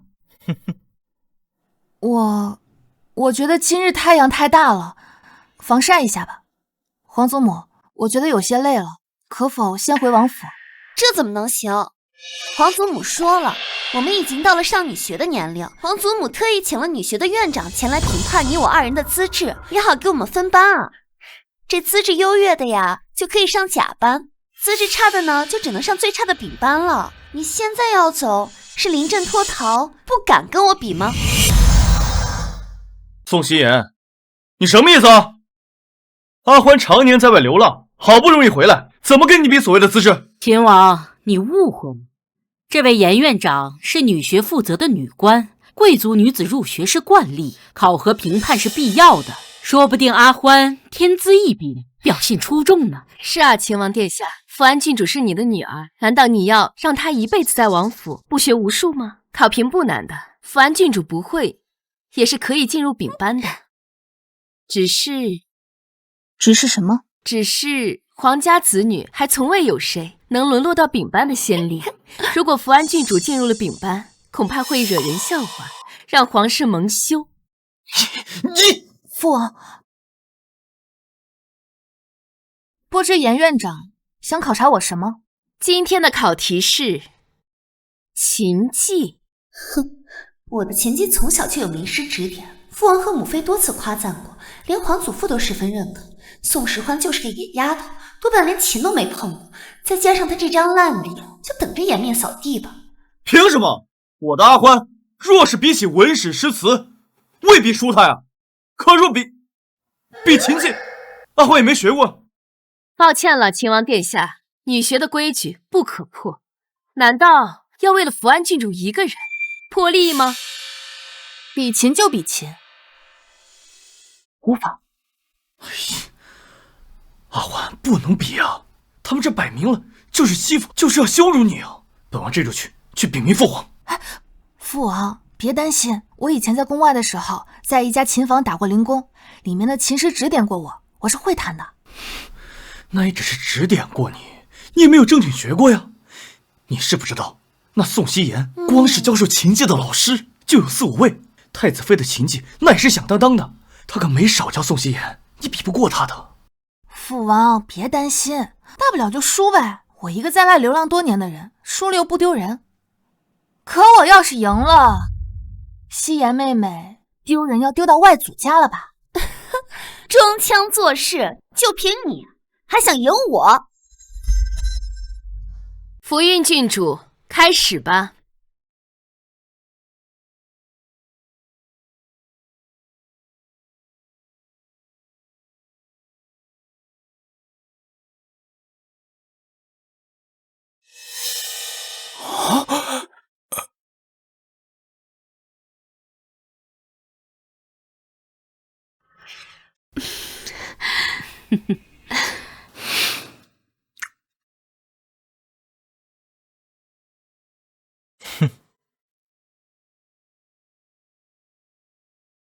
好，好。希言的琴技比起之前又精进了不少，不是我吹嘘啊，只怕是整个京城都找不到几个女子比她的琴技更优秀了。我要是某些人啊，就早点认输，免得一败涂地。好什么好？本王看也就一般般吧。大哥，你为了抬举宋时欢，也不用睁眼说瞎话吧？若说我言儿的琴技一般，那整个京城便没有人敢说自己会弹琴了。女学若能收入福运郡主这样的学生，真乃三生有幸啊！姐姐，轮到你了。你要是怕了呢，现在说还来得及，大不了我让严院长网开一面，给你个机会直接升入到丙班。就是传出去难听了一些。不劳妹妹操心了，我被分到哪个班，我自己说了算。阿欢，父王别担心。装腔作势。我有一个好提议，母后您讲。要是阿欢这孩子底子太差，不如让他去东宫住一段时间吧。凭什么？阿欢是本王的女儿，你们为什么一再的要把她从本王身边夺走呢？亲王，你先听本宫说，你虽然疼爱阿欢，可你5大3粗是个男人，府里又没有王妃照应，始终是太子妃最细心。太子妃的琴技你又不是不知道，你也不想阿欢无人教导，到了女学里惹人笑话吧？本王可以请人教他。最好的名师都在东宫，你为了一己私欲，强行把阿欢留在身边，这不是正道。秦王，你不觉得自己太自私了吗？皇祖母多虑了，我的琴技还不至于差到劳烦多位名师和太子妃娘娘。可笑，你有什么琴技啊？该不会连琴谱都不认识吧？这样吧，既然你夸口自己会弹琴，那不妨弹给我们听一听。光动嘴皮子有什么用？你要是弹得不行的话，又不来我们东宫学习，那可就是你自甘堕落。是啊，要是阿欢琴技太差，秦王若真心爱女，也不会放任不管吧？他们分明是要将我父王架在火上烤。如果我弹得好，是不是就可以不进东宫了？自然，有皇祖母的这句话就行。那现在便开始吧。哼。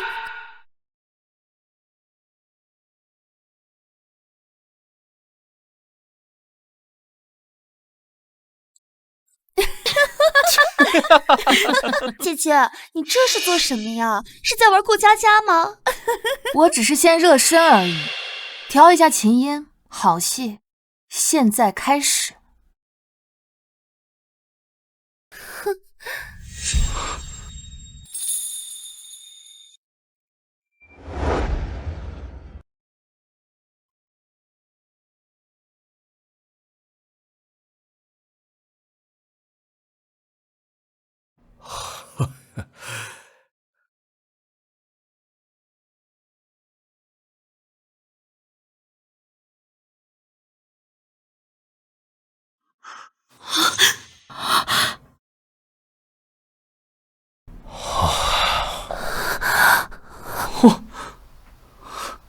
怎么会？宋时欢小小年纪，竟然能弹出这么磅礴大气的琴声，他的功力分明远在夕颜之上。多年来，我聘请名师悉心培养夕颜，难道还比不过一个流落在外的宋时欢吗？我不相信。这琴声似曾相识，好像在哪里听过。怎么可能？这个废物居然真的会弹琴，还弹得这么好？难道之前他是在藏拙？哎呦，我的宝贝女儿，你还有多少惊喜是父王不知道的呀？皇上，这首曲子不是当年元后娘娘弹奏的《凤丽九天》吗？没错，这首曲子正是元后娘娘所作。知道这首曲子的人甚少，阿欢他怎么会知道？朕远远看着他的背影，竟觉得他跟元后有几分相似。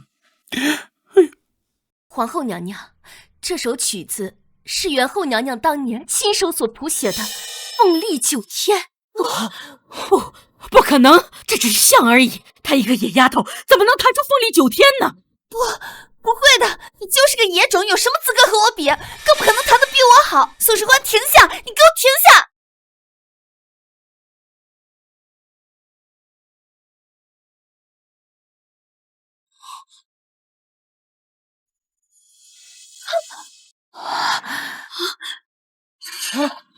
皇上，凤凰，你看呐，凤凰现世了。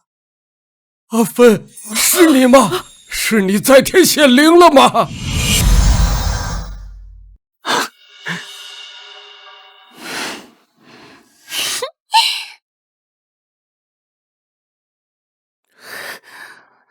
阿欢，你弹得太好了！本王没有想到你在外流浪那么久，却有如此高超的琴技，你简直就是本王的骄傲啊！父王喜欢就好。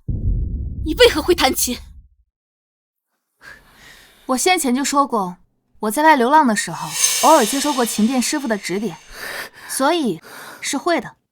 仅凭指点就能弹出这个水平，这不可能！太子妃娘娘是在说我天赋异禀吗？那我就欣然接受了。上一世，我为了讨得太子妃的欢心，日日苦练琴技，她的目光却总在宋希言的身上，半点看不到我。现在我要名正言顺地站出来，再也不用活在宋希言的阴影之下了。母妃，好了，阿欢和希言的琴声，本宫看来都很动听。但话说回来，严院长才是最专业的，他们二人谁的技艺更胜一筹，还得由你做评判才是。回皇后娘娘，以小人看来，福运郡主琴技高绝，世间少有，是难得一遇的大才。世间少有。至于福安郡主嘛，福安郡主谈的看似有模有样，实则浮于表面，只是胡乱炫气，缺乏真情实感。与福运郡主相比，还是差了一大截。姐姐，你听到了吧？你的琴技还得多练练，暂时还拿不出手呢。看来延青院长是被母后收买来，才会帮着夕颜说话。可我听得出来，夕颜的琴技远不如宋世欢。既然胜负已分，那等一下，什么胜负已分啊？本王不服！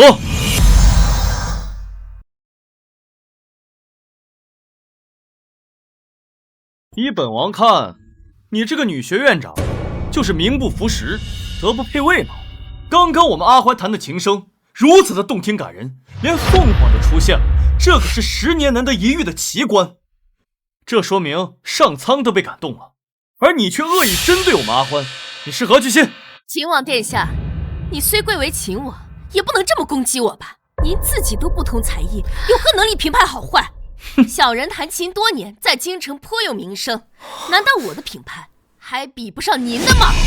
依本王看，就是你这个小人跟人串通一气来针对我的阿欢。我的阿欢要是进入了你的那个什么女学，不知道要被蹉跎成什么样子的。依本王看，这女学不学也罢呀。秦王殿下，你太放肆了！我们女学承办多年，声名远扬，岂容你这般诋毁？怪不得福安郡主在外名声不佳，原来是有其父必有其女。我们女学可容不下道德败坏的学生。女学院长真是好大的架子，连朕的孙女儿都敢驱赶。皇祖父，皇上，您今日不是公务繁忙，怎么有空来这儿了？哼，朕要是不来，怎么知道这里这么热闹？皇祖父，姐姐她技不如人，严院长只是如实点评，大伯就不服，恶言诋毁女学，这要是传出去啊，天下文人都要说我们皇家没有规矩。皇祖父，还请你好好说说大伯吧。福运郡主，你也知道父王是你大伯呀，你身为晚辈，哪里来的资格说长辈的不是？难道这就是你们东宫的规矩？你言儿说错什么了？你如此怪他，是秦王出言不逊。如果他今天不跟严院长道歉的话，这个事儿今天就没完。严院长，你觉得秦王应该向你道歉吗？小人哪敢与秦王计较？只是此事若是传扬出去，言官少不了要参秦王狂悖无礼，到时候秦王殿下可不要埋怨小人。你还觉得挺委屈的？皇上，你刚才说福安郡主技不如人，我看你是耳聋了。皇上，小人只是根据自己的专业评判，我这有何不妥？还请皇上明示。哼，你以为朕是刚刚才来，没有听到福安郡主和福运郡主的琴声吗？皇上，你是何时驾到的？在福运郡主弹奏之前，皇上就已经在不远处了，所以两位郡主的琴声，皇上听的是清清楚楚。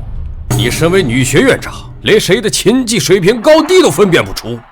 刚才阿欢弹奏的时候，激昂澎湃，天地都为之动摇。这样的琴技，夕颜在苦练10年都未必弹得出。皇祖父，您怎么能这样偏袒宋时欢？这样你有失偏颇。好就好，不好就是不好。你要正视自己的缺点，方能进步。若一叶障目，怎能见到泰山？还有你，德不配位，这么喜欢徇私东宫，那就到东宫当一宫女吧。还不快滚下去！是宋时欢，你害得我丢尽脸面，我也要让你没脸见人。皇祖父，孙女不服。有什么不服？一场琴而已，你输不起吗？为何姐姐弹琴的时候一直戴着面纱，莫非是面纱之下之人，根本就不是她。果然，宋希言，他按耐不住了。你少胡说八道了，这声音就是阿欢的声音，怎么可能不是他？这谁知道呢？如果真的是姐姐，为何她要一直戴着面纱，不敢以真面目示人？姐姐，你倒是把面纱摘下来，让大家看看啊！今日日头太晒了，我不想摘。哼，我看你就是心里有鬼吧？要么这弹琴之人根本就不是你，你所谓的赢我，根本就是弄虚作假；要么你就是得了什么不干不净的脏病，脸上遭了殃，不能见人。宋希言，你给我嘴巴放干净点！你别以为你是小辈，我就不敢揍你了啊！大伯，你激动什么？只要让姐姐摘了面纱，不就都清楚了吗？是啊，阿欢，你就摘了面纱吧，免得你妹妹不服气呢。那我若是摘了，确认是本人，你可否为今日对我出言不逊道歉呢？行，我给你道歉行了吧？别磨叽了，赶紧摘了吧！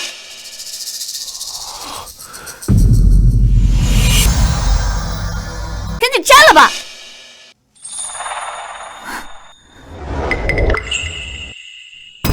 不可能，你的脸怎么会没事？阿欢，你怎么会？皇祖父，孙女可是有不妥。你跟你皇祖母年轻的时候简直一模一样。皇祖母？不是她，朕是说，是朕的原配，朕的原皇后。父皇，你说的是真的吗？阿欢当真跟我母后很像。朕说的是真的，弹琴的时候像极了。阿欢，朕还没问你，你怎么会这首《凤丽九天》？这首曲子是元皇后所作。原来这曲子是元后娘娘所作，这是孙女在王府的书房里捡到的曲子，一见到就十分喜欢，便默默记了下来。看来孙女跟皇祖母还真是有缘呢。我既然知道自己长得像元后，自然要提前了解元后的喜好，唯有如此，才能打继后和东宫一个措手不及。好孩子，看来你能被寻回，这都是天意呀。这是元后在天有灵，才保佑你回到朕和秦王的身边呐。那以后孙女就代替皇祖母，永远陪伴您和父王。凭什么宋时欢什么事都没有，还被皇祖父看到了他现在的容貌？以后我在皇祖父心里的位置更不如他了。哼！哦，对了，皇祖父，孙女突然想起来一件事情，想问问太子妃娘娘和希言妹妹。什么事？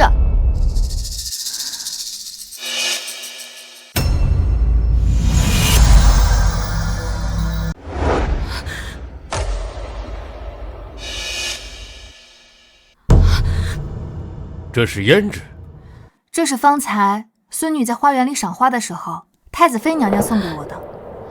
太子妃，你什么意思啊？你又想跟本王抢女儿啊？母妃送姐姐东西，有何不可？回皇祖父，太子妃娘娘送孙女礼物，孙女当然是很高兴的。可是我当时想看看胭脂上脸的颜色的时候，让迎春试了一下，谁知这上面怎么都是红疹啊？我也想问问太子妃娘娘，为何你送的东西用了后皮肤会溃烂过敏？难道是这胭脂有问题？王明剑，阿欢是儿臣10月怀胎生下来的孩子，我作为他的生母，怎么可能去害他？这红疹你怎么解释呢？皇祖父，这还用问吗？当然是因为姐姐记恨母妃，记恨东宫，为此才出此下策陷害我们。姐姐，你这样的做法也太下作，太伤人心了吧？你少在这儿血口喷人啊！我说错了吗？大伯，该不会姐姐平日在府上你就是这么教导她的吧？难怪姐姐冷血无情，一个养不熟的白眼狼。希言言辞凿凿，真是令人佩服。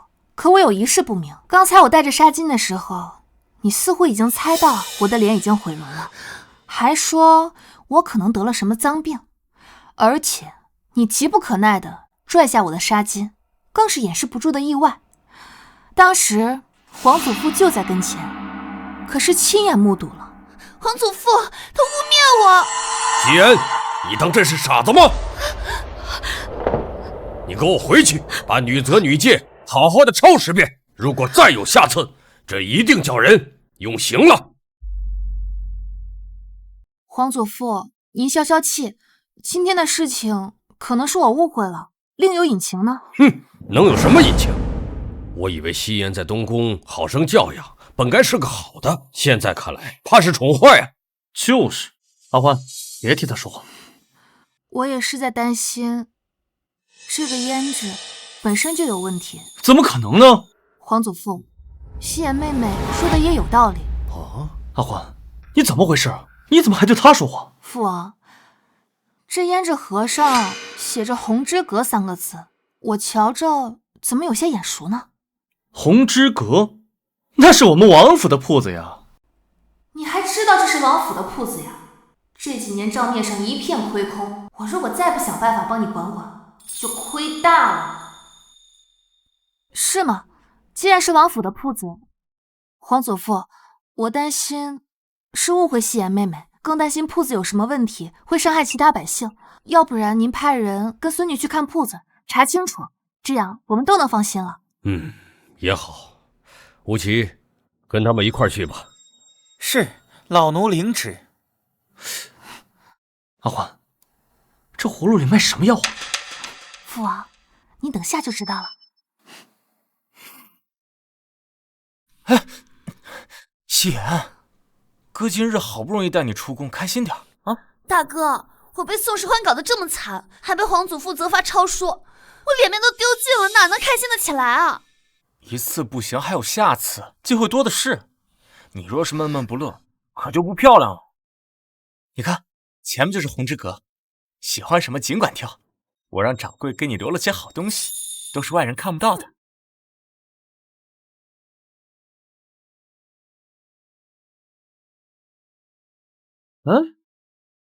那不是宋妍珍和宋希言吗？他们怎么也来逛咱家的铺子了？我正想着怎么找东宫麻烦呢，他们竟主动送上门，真是老天爷都在帮我。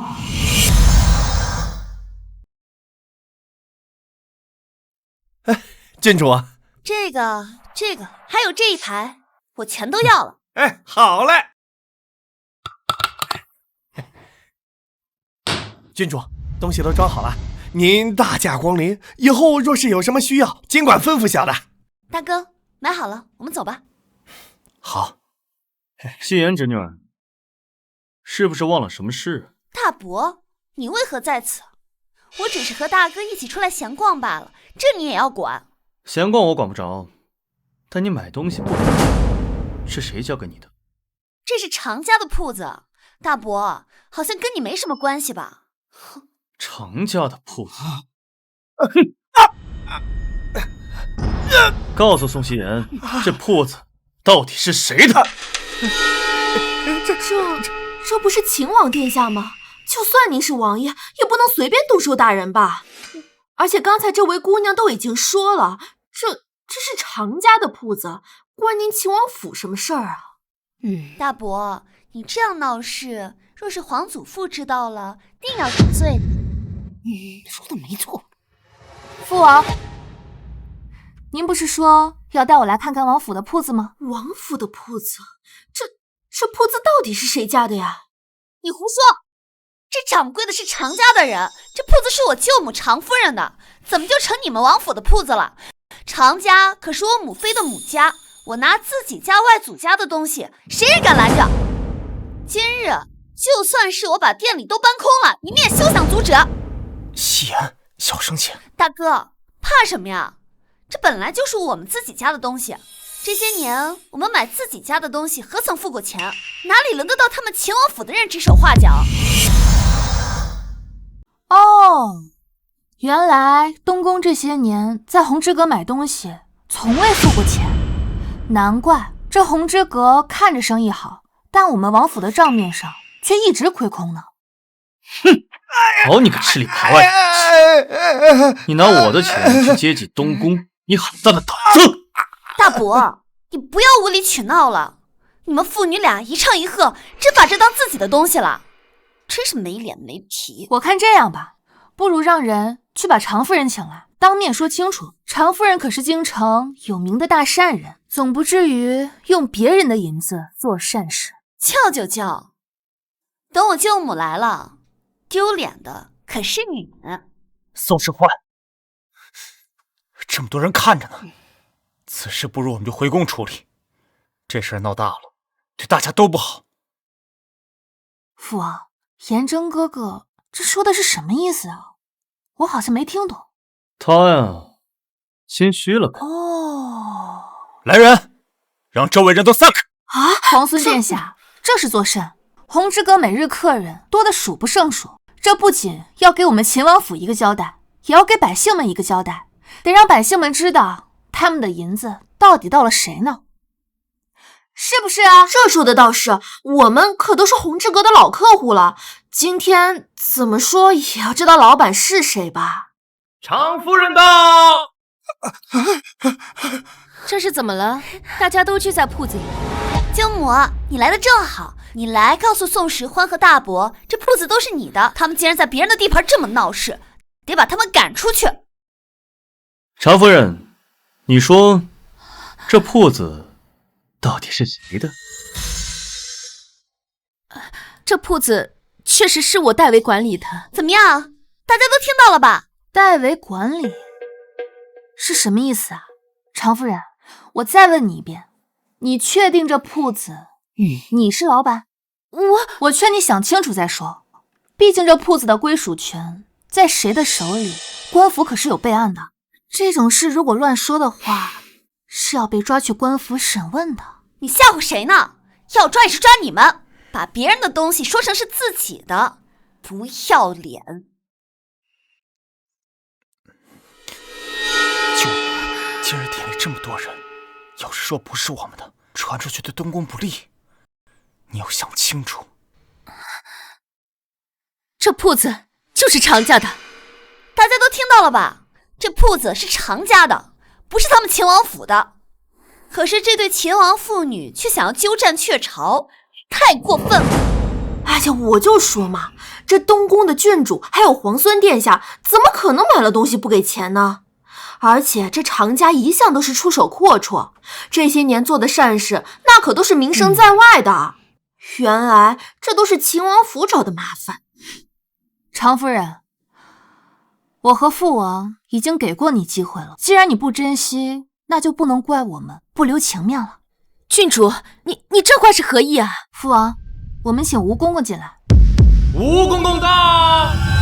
吴公公，你怎么来了？老奴奉皇上之命，来陪秦王殿下和福安郡主查看这铺子的情况，没想到却听到了这些个骇人听闻的事。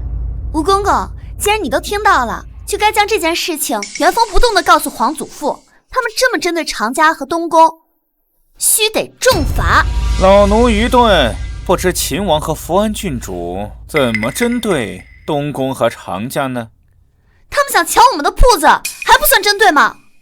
常夫人，这铺子是常家的吗？常夫人，不是啊？怎么样？大家都听到了吧？舅母说了。等一下，舅母，你说错了吧？你刚才不是说这铺子就是常家的吗？福运郡主有所不知，这红之阁是先皇后娘娘的陪嫁，秦王殿下开府之时就给了秦王，只是这么多年，王爷一直不曾来看过而已。我的天哪，原来这间铺子真的是秦王府的。那这东宫的人和常家的人怎么好意思把别人的东西当成自己的东西啊？要脸啊！这还理直气壮的。你胡说，这不可能！老奴是大内总管，怎能胡说？郡主若是不信，可以去官府询问，一问便知。可我分明看见这铺子的盈利都送去了常家呀！哦，原来我们王府亏空的银子都被送到常家去了。常夫人真是好算计啊！你真不愧是京城有名的大善人。郡主误会了，是福运郡主，她看错了。当年皇后娘娘担心秦王殿下不会打理铺面，就提议说常家经商有道，可以从常家雇伙计帮着打理。却没想到这么多年过去了，这铺面的老板都易主了。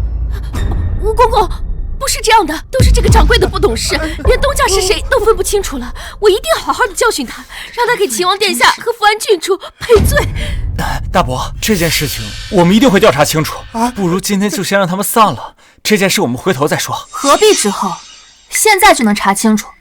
吴公公，烦请您多留一会儿，我倒要看看红之阁这些年到底贪摸我们秦王府多少银子。今天的事情你就是故意的。妹妹为何倒打一耙呀？不是你亲口承认这些年买东西从未付过1分钱，真把别人的东西当成自己的了，真是没脸没皮呀！现在被拆穿了，你就不乐意了？你个贱人！宋希言，看来父皇给你的女戒，你还没有看仔细，竟敢当着本王的面辱骂姐妹！这福苑郡主原来是这样的人啊！看来这些年在外面的美名都是浪得虚名啊！这些东西我不要了，大哥，我们走。父王，我们王府就这一间铺子吗？这个应该不止一间铺子。父皇改日让人给你列个单子，好好看看。太好了，那我明日就换一家去，1天去1个。好。常夫人，你意下如何呀？常夫人，常夫人！哎呦，怎么会晕倒了？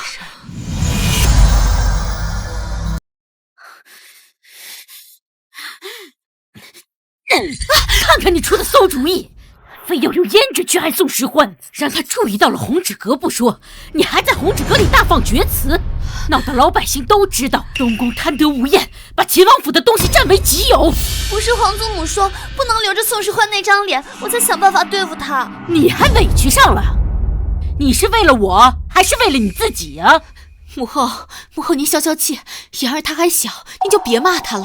皇上说了，常家占有秦王府的钱，必须1分不少的还回去。可我已经问过大嫂了，这些年除了做善事，就是给东宫铺路，所剩的银子不多了。那就想办法去凑，一定要把钱1分不少的还给秦王府，否则这把火就别想灭下去。是，儿臣知道了。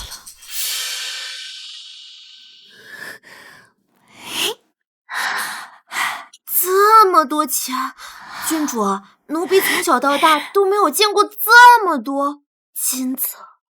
这还只是红之阁1年的盈利，咱们王府那么多铺子，堆起来的金子，连整个屋子都放不下。父王，你好富有啊！那是当然了，这些东西以后父皇都给你。父王，常家拿着咱们的银钱做善事，算什么善人？咱们拿着自己的钱做善事，才是真正的善人。那你的意思是？反正以后咱们会有很多很多的钱，不如父王进宫告诉皇祖父，红之阁每年的盈利都愿意拿出来给各地的灾民。当初如果阿欢也能遇到这么好的人，就不会吃不饱饭了。还是阿欢善良，父皇这就进宫去。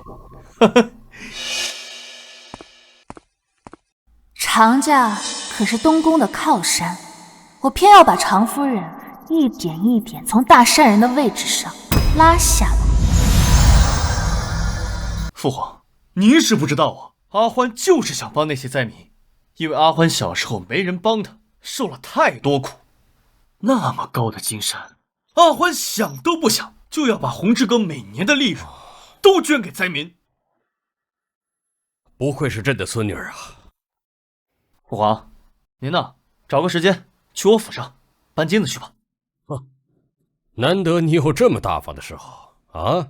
如果能让阿欢这么大的孩子都能吃得饱饭，就算是把我全部，我1半的家财都捐出去，我也毫不犹豫。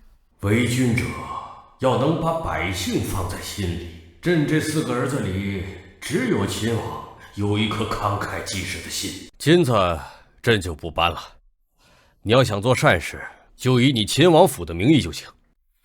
也好，那我们也开粥棚，给那些吃不饱饭的人吃粥喝。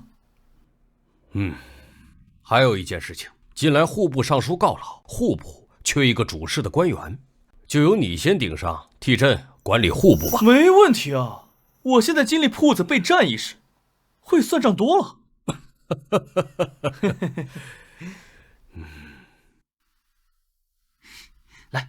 多谢王爷，居然还给我们提供肉粥，您可真是大好人呐！不客气，不客气，喝完再来啊！大好人，大好人啊！来，自从郡主来到咱们王府，王爷跟从前真的判若两人了。郡主，你可真是我们王府的福星啊！福星？自我回宫之后，东宫的人一直视我是个灾星，还是第一次有人说我是福星了。说实话，我都不习惯了。阿欢，你就是福星，在本王眼里，你就是本王最大的福星。我有父王也是好福气。如今常家自身难保，再也没有能力继续施粥行善了。常家霸占秦王府产业的事情也闹得沸沸扬扬，就连东宫都被涉及。这一幕确实太过碍眼了。要是能让秦王府名声扫地就好了。你说什么？秦王府在外面建粮仓、设粥棚？是啊，秦王还把您之前的白粥换成了肉粥。现如今外面人人都说秦王才是真正的善人，而您只是伪善。秦王那个纨绔也配被称为善人？我苦心经营这么多年的名声，竟是为他人做了嫁衣。舅母，若您平白咽下这口气，那日后在整个大齐都抬不起头了。夕颜，那你说我该怎么办？舅母施粥多年，在京城人脉遍布，现如今给秦王供应肉粥的那些人当中，一定有一些是您的旧识吧？这个是自然。若是秦王供应的肉粥出了问题，喝死了人，那他这些天积攒的好名声就不复存在了，甚至会被百姓群起围攻，那就是搬起石头砸自己的脚了。您说是不是啊？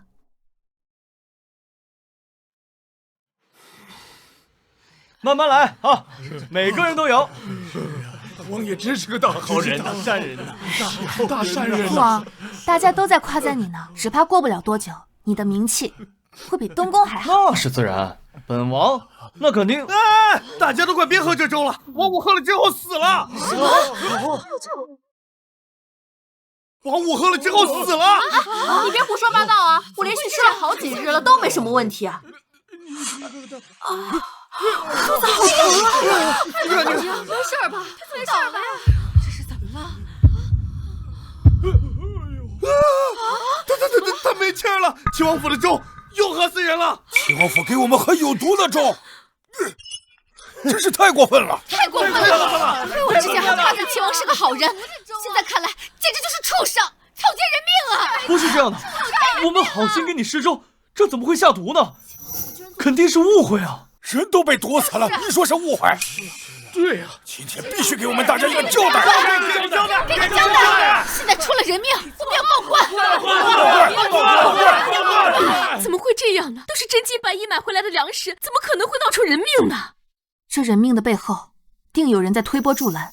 迎春，快取一碗粥，尽快送入宫里，请梅太医跟你一起查看，务必找到问题出在哪儿。是。嬷嬷，先将粥棚收起来，在问题查清楚之前，不要再让人喝粥了。是。是皇后还是宋希言他？宋时欢，这一次你父王要倒霉了，我看你拿什么跟我比？温马肉？是啊，太医院查出粥里掺杂了带有瘟病的马肉，人吃多了自然有性命之忧。可我们分明花重金采买新鲜的肉，怎么会变成瘟马呢？或许是采买的人动了手脚。我们在城中多处都搭建了粥棚，参与采买的人数更是繁多，就算一个个审问都要费不少力气的。王爷已经被宫中侍卫带走了，还不知何时能回来。不管有多难，我一定要救出父王。有事启奏，无事退朝。启禀皇上，臣有奏，臣要弹劾秦王无德，竟在州里掺杂带有瘟病的马肉，戕害百姓。臣也要弹劾秦王沽名钓誉，为了名声不顾百姓性命。臣要弹劾秦王治下不严，事端频出。臣等求皇上立刻将秦王押入诏狱，严肃处置。皇上秉公惩处。哼，这问你们，这带瘟病的马肉是怎么到州里的？你们谁去查了？事情的始末都分不清，还让朕处置？处置谁？处置你们这群尸位素餐的饭桶吗？皇上，臣认为以秦王的心性，断然不会故意往肉粥里掺杂带有瘟病的马肉之事。你继续说。以老臣之见，有可能是被人陷害。沈太傅是调查过此事吗？本宫听说太傅昨日还感染风寒，竟还有精力去管秦王的事。秦王乃元后嫡子，心性善良正直，岂能做出自掘坟墓的事情？明摆着就是被奸人陷害。太傅大人还是这样自视清高，昔日秦王纨绔之名天下皆知，你难道忘了吗？皇上，臣自请彻查此事。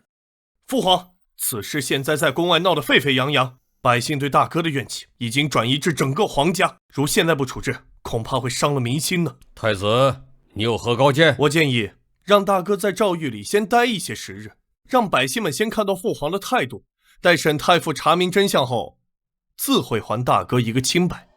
只要宋玉进了诏狱，我就有办法让他有进无回。不可！皇上，请给臣7日时间，臣若不能查出真相，到时候臣愿和秦王一起被关进诏狱，请皇上恩准。准了，就依太傅所言，退朝。哎呀，父皇，才安生几天呢，就捅了这么大娄子，你就不能长点心吗？这么容易就被人算计了？那还有没有人再出事啊？哎呀，都是我不好，好心办坏事。那昨天都死了2个人了。好了，你也不用太担心了。这几日你就老实在紫宸殿待着，太傅会替你查明真相的。阿欢还在府中等我呢。你要真担心阿欢，你就在这老实待着。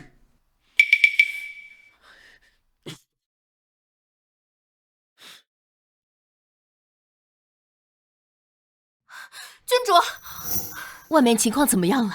闹事的百姓已经把我们王府大门给围了，若非侍卫死守，他们就要冲进来了。作孽呀！郡主，这可怎么办呢？冷静一点。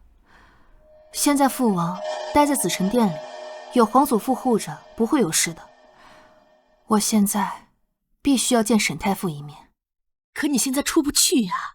嬷嬷，你替我找一件丫鬟的衣裳。是。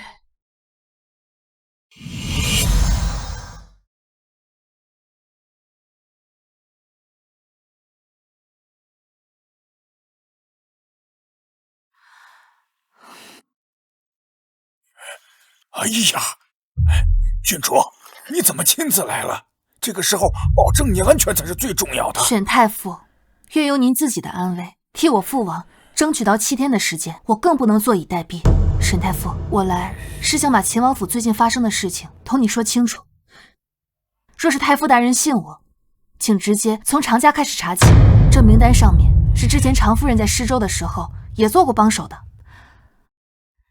他们的嫌疑最大。我相信郡主，郡主的这份名单可是帮了大忙了。郡主，这2天又有6人因食了肉粥而丧命，如今连沈太傅的府上都被人给围住了。宫里可有消息？奴婢只知道这几日早朝弹劾王爷的折子越来越多，皇上是顶着压力才把王爷留在了紫宸殿。此时皇祖父也无法派人驱散人群，若是做了，反而对父王不利。连沈家门外都被围住，看来背后之人是不想让沈太傅在7日内查出真相。那现在怎么办？我不能让其得逞。迎春，你去熬几锅浓浓的白粥，我要亲自在王府门口施粥。郡主，万万不可呀！您若是出现，那些百姓拿您出气。听我的，去准备。是。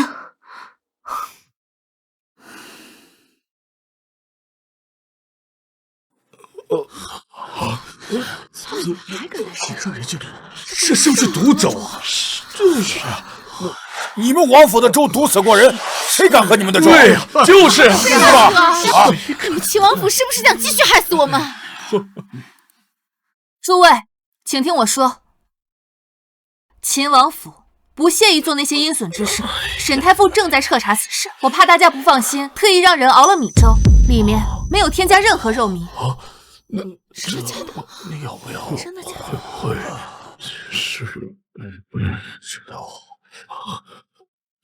那他这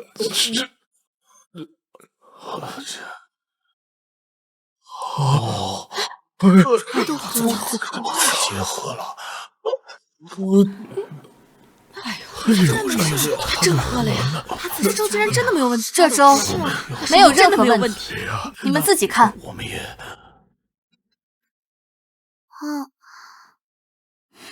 小姑娘，饿了吗？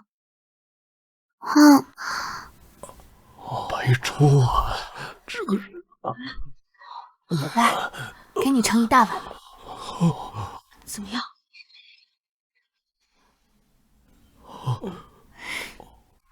我比你们更迫切的想知道肉粥为何出了问题，但请大家放心，秦王府绝非故意伤害大家的性命。凡是因肉粥而丧命的，秦王府会将其安葬。若有亲人，则可来秦王府领取抚恤金。大家不要着急，7日之期还有5日，我们定会给大家一个交代的。是啊，没想到这郡主小小年纪竟如此有担当，莫非真是我们误会秦王府了？我们排队吧。是啊，不管发生什么事情，大家请先排队，把肚子吃饱，吃饱了饭才有力气维权，才有力气活下去。是啊，我们得活下去。排队吧，排队。今天的粥里还有肉。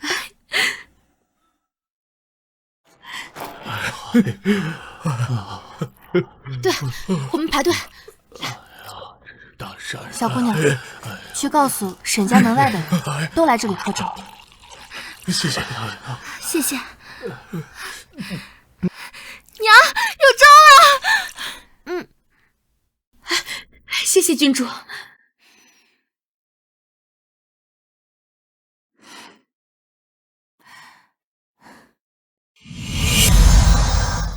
郡主，您的办法真是奏效。沈家门前之前闹事的人都疏散开，来我们这里了。那就好。郡主，要不让老奴来吧？您亲自施粥，都已经几个时辰了，一定累坏了。无妨，我要亲自施粥，方能彰显王府的诚意。只要我们救出父王，比什么都重要。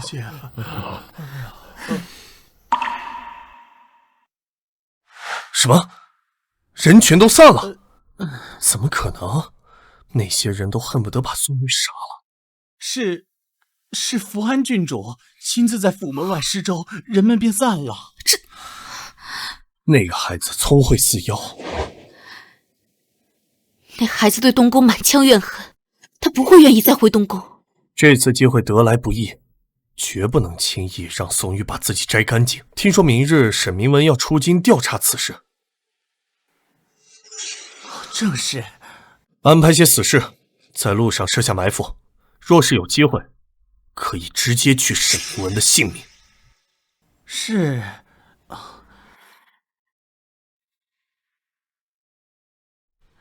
郡主怎么还不睡？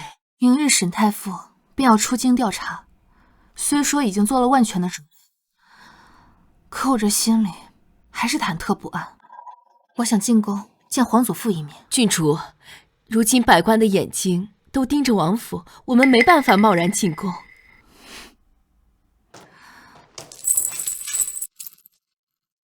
若我们有必须进宫的理由呢？嬷嬷，你派人去柴房放一把火，就说秦王府走水。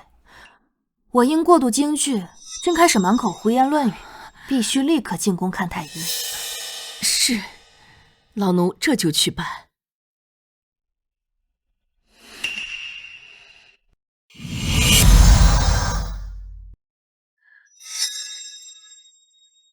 阿欢，听说王府走水了，你没事吧？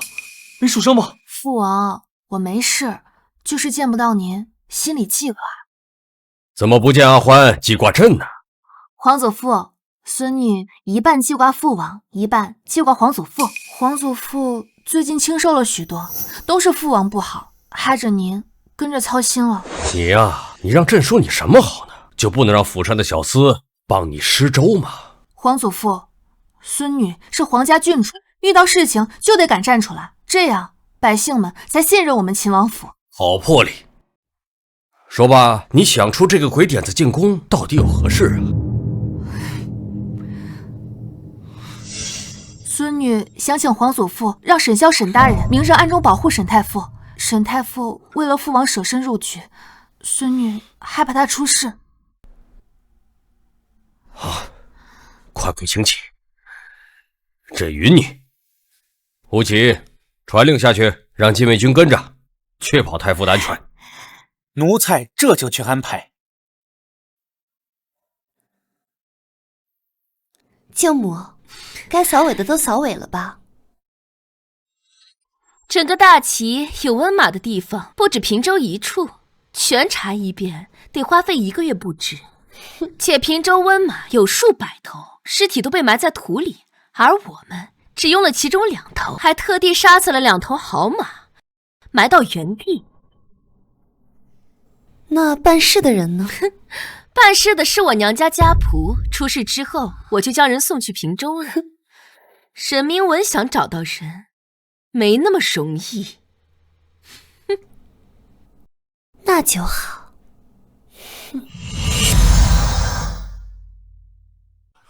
谢谢郡主。听说郡主亲自施粥，让人心生敬佩。我也来陪郡主一起施粥，也能让郡主少些劳累。真不愧是京中有名的大善人呐！这个时候也愿意来帮秦王府一把。是呀，大善人呐！正好京城去平州路途险峻，我正因为担心沈太傅而心神不宁呢。平州？什么平州？常夫人，你不知道啊？不对啊。平州不是常夫人您的娘家吗？怎么可能？国土辽阔，他们怎么会一下子就锁定平州？迎春，去扶一扶常夫人，我看她有些站不稳。是。不用了，我突然想起来，我府上还有一些事情，我改日再来。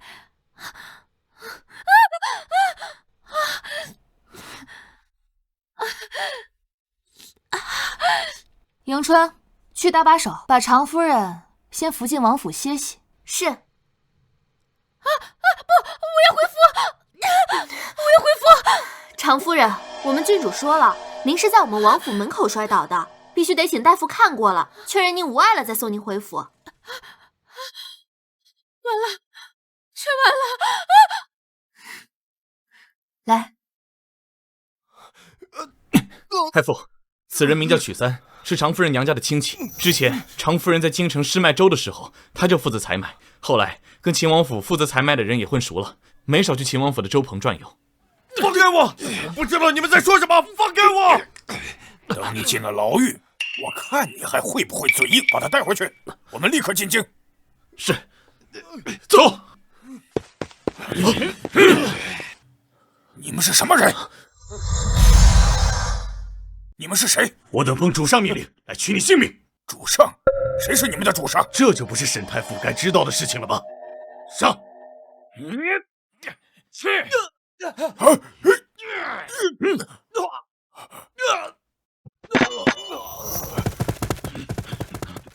太好了，是禁卫军。皇上，沈太傅回来了，正在外头求见您。快宣！宣沈太傅。参拜皇上。太傅，肉粥的事情查得怎么样了？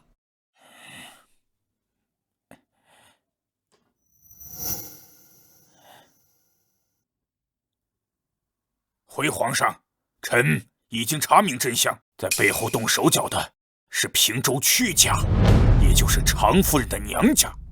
果然是他们！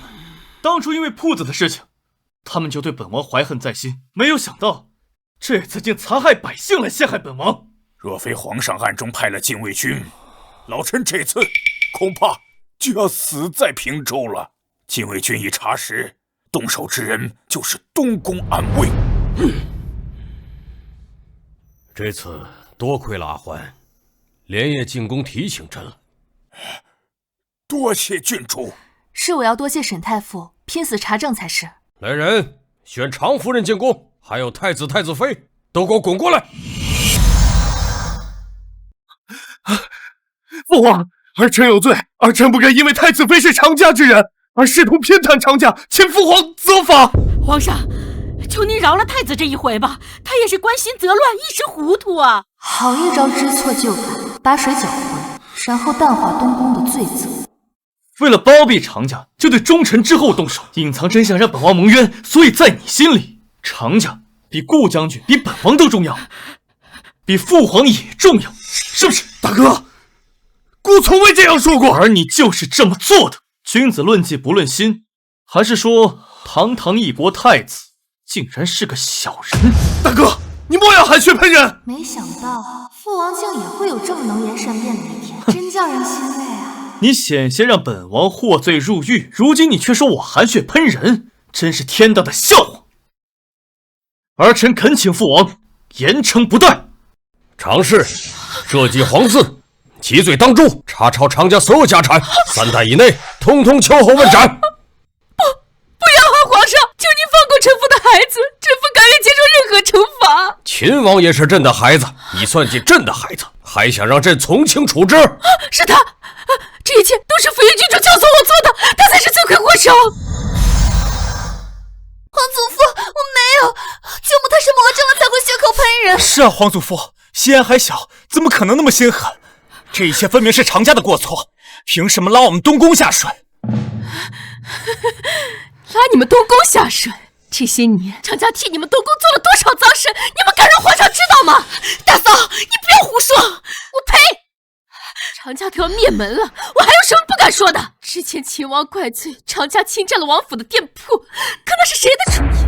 那些钱又大部分去了哪里？皇后娘娘和太子殿下心知肚明。你给我闭嘴！我偏要说。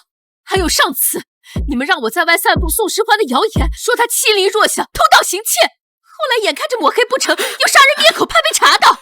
我看你是魔怔了。我哪比得过皇后娘娘你呀？当初我们常家根本不想把妹妹嫁给太子，是你舍弃了秦王和宫女私通，败坏了他的名声，我们才不得不选择了太子。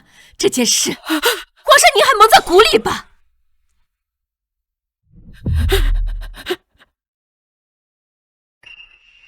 原来是你，是你陷害秦王的。不是这样的，不是这样的，这个女人她疯了，她的话你不能信啊！父皇，那些事情不是儿臣做的，儿臣冤枉。冤枉！你还冤枉！殿下，就你们俩，简直如出一辙，心狠手辣。就你们这样，怎配为一国之母，为国之储君？来人，传朕旨意，朕要废后，废太子。皇上，皇上，你不可以这么对我跟太子啊！若是姐姐在天之灵，也不愿看到您对她的至亲如此狠心啊！皇上，阿欢，你哭什么？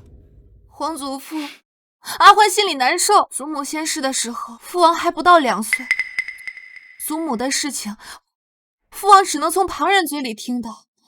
可父王明明是祖母唯一的孩子。若祖母还在世的话，看到父王被人算计，变得声名狼藉，祖母心里该有多难过。没错，你怎么还敢提及元后？她是你的亲姐姐，秦王是你的亲外甥，居然用宫女算计亲王，你简直该死！父皇，儿臣可是储君呀，你若是将儿臣废了，定会朝野震荡的。你还没当上皇帝呢，你以为就没人取代你吗？别忘了，朕还有个嫡长子。秦王无论从人品和德行，都远远在你之上。朕要立秦王为太子。父王，那女儿就恭喜你当太子了。你不是说当年大师给你腹中的孩子批命，说过西颜才是福星吗？那为什么宋时欢去了秦王府之后，大哥的运气就那么好，现在甚至取代了我成为太子？我也不知道啊。当年夕颜的运气就是比石欢要好，不然也不会被掳走的人是宋石欢呀。那要是我们搞错了呢？不会吧？我这就让人把大师请进宫，再问个清楚。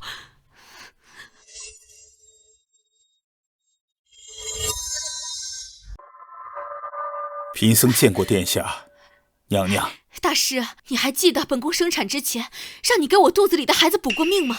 事关皇室，贫僧自然记得。那一胎，本宫一共生了2个女儿，一个一直留在本宫旁边，一个一出生便被别人掳走，今年才回宫。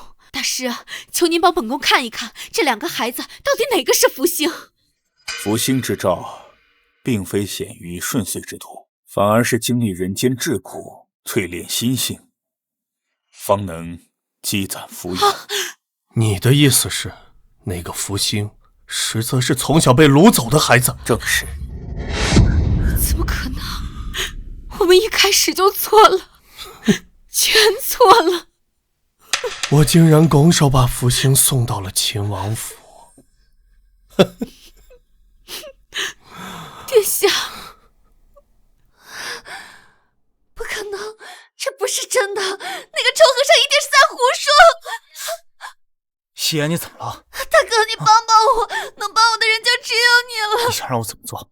我要你帮我杀了宋石欢，只有他死了，东宫才能安宁。大哥，父王被世夺太子之位，皆是因他而起，他不死，我们都别想好过。我知道了，我会想办法除掉那个祸害。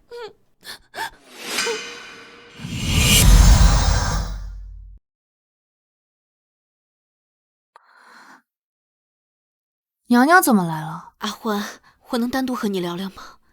我亲手做了杏仁露给你。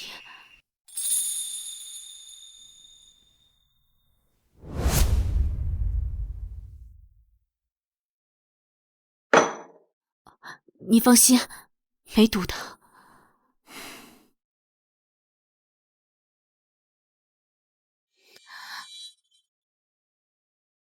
这杏仁露是苦的啊？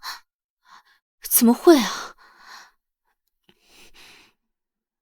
明明就是甜的呀。就是苦的，这杏仁露不合我胃口。无妨，这杏仁露是我母亲教的，你哥哥和妹妹都爱喝，我本以为你会喜欢的。看来我注定不是你的孩子。孩子，你是母亲10月怀胎生下来的，你这么说，母亲的心真的要碎了。若我没记错的话，生辰宴那日是娘娘你不要我，说我是灾星，说我不配碰宋夕颜的衣裳。不是的，你不是灾星，是母亲搞错了。孩子，你是娘的福星啊！怪不得，我说娘娘为什么突然间对我这么好，原来是冲着福星来的。不是你误会了，这个世上怎么会有不疼爱自己孩子的母亲？你和我一样，都爱看史书。我怀你的时候啊，就喜欢听人抚琴。如今你在琴艺上天赋极佳，你我之间血脉的牵绊，怎么能是你说不要就不要的呢？可是我不需要母亲，我现在有皇祖父和父王的庇护。娘娘，你我之间并无任何情分。若无他事，娘娘请回吧。所以你是不会原谅母亲的事吗？我永远都不会忘记东宫众人曾给过我怎样的伤害，那些痛像烙印般刻在我的骨血里，生生世世不能忘怀。所以我宋石欢绝不原谅，绝不原谅。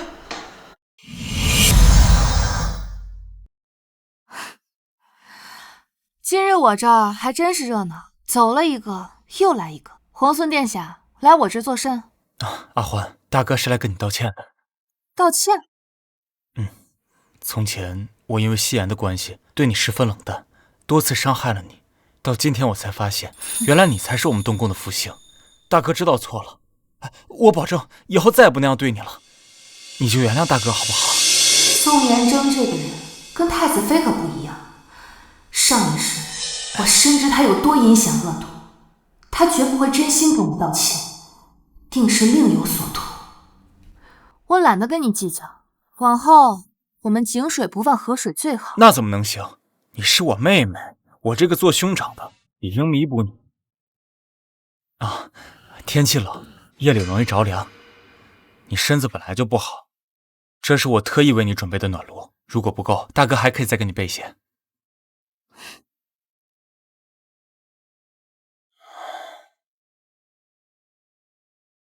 这炉底的夹层内填满了磷粉，一点即燃。上一世我就险些被他们活活烧死。听闻你夜里总寒冷，这暖炉就送给你取暖吧。多谢大哥。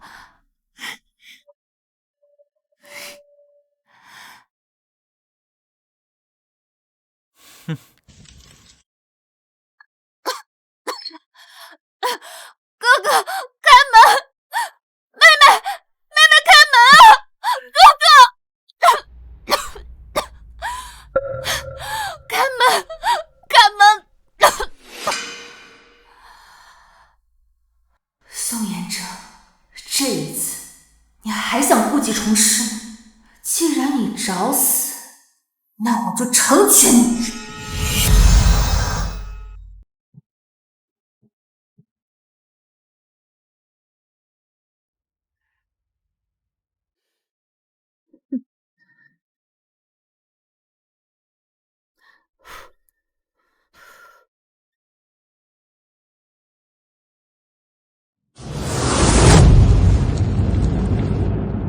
这下宋时欢死定了。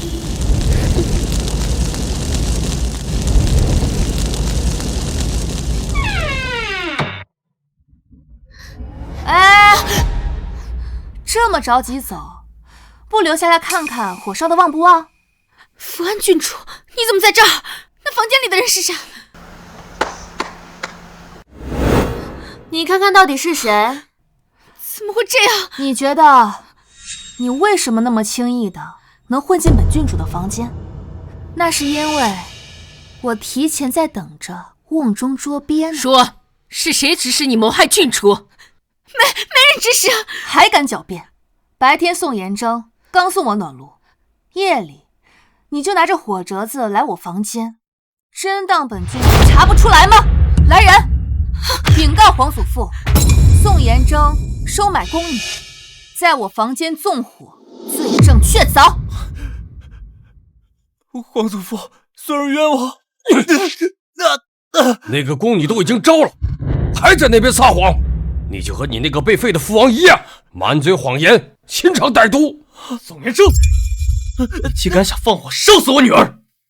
你想害她性命，本王绝不会放过你。阿欢，朕对宋延征已失望至极，再也不顾念祖孙之情了。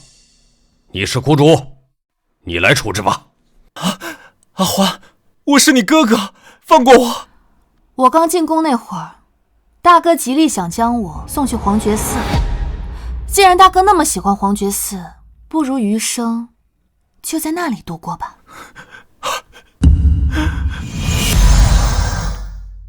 来人，放我出去！放我出去！放我出去！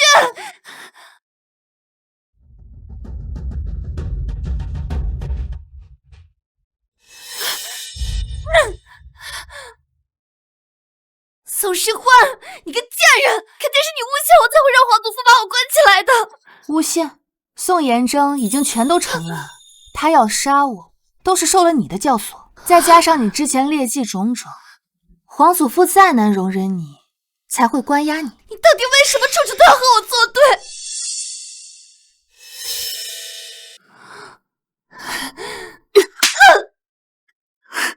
你敢打我！我这一巴掌是为了我前世你欺我辱我，还杀了我。你可知道那些年我是怎么过来的吗？前世？什么前世？你在胡说八道些什么？这一巴掌是为了我和我父王受到的诬陷和打压。我和我父王从未惹过任何人，而你却一次次挑起祸端。你不该死吗？你疯了！我要杀了你！宋希言，你坏事做尽，天理难容。今日宋时欢就替天行道，让我送你去阴曹地府认罪。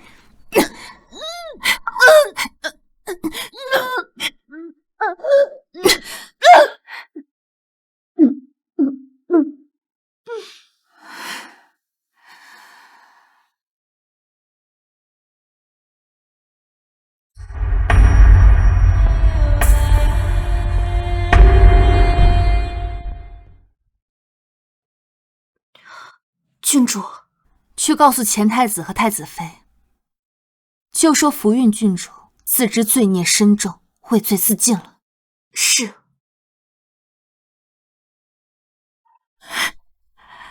宋时欢，你看到了吗？你为上一世的自己报仇了。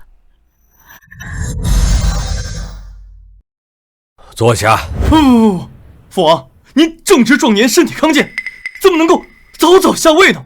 儿臣不同意。是啊，皇祖父，孙女知道你疼爱父王，可父王经验不足，还需磨砺，朝局还需您坐镇啊。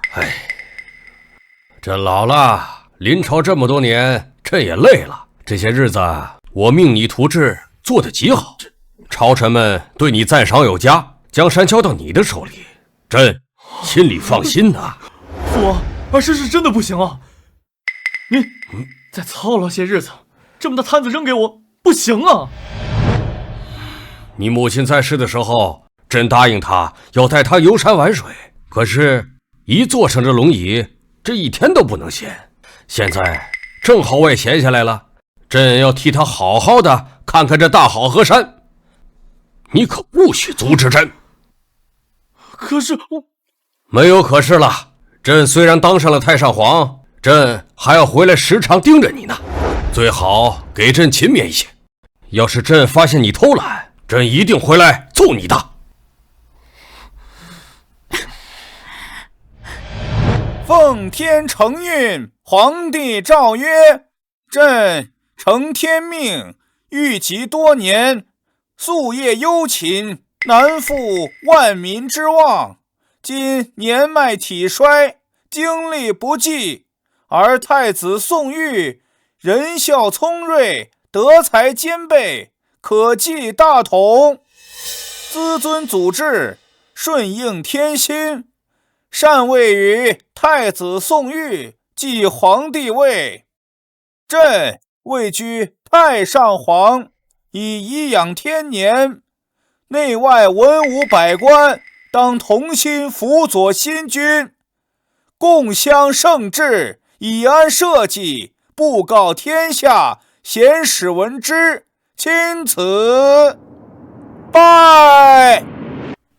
臣等拜见新皇，吾皇万岁万岁万万岁！众卿平身。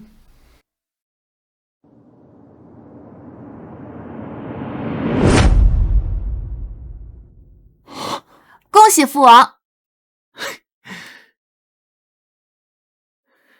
朕也要恭喜阿欢成为长公主。那不知我朝最尊贵的长公主想要什么晋升之礼呢？我要红之阁最新款的胭脂。好，父皇给你买。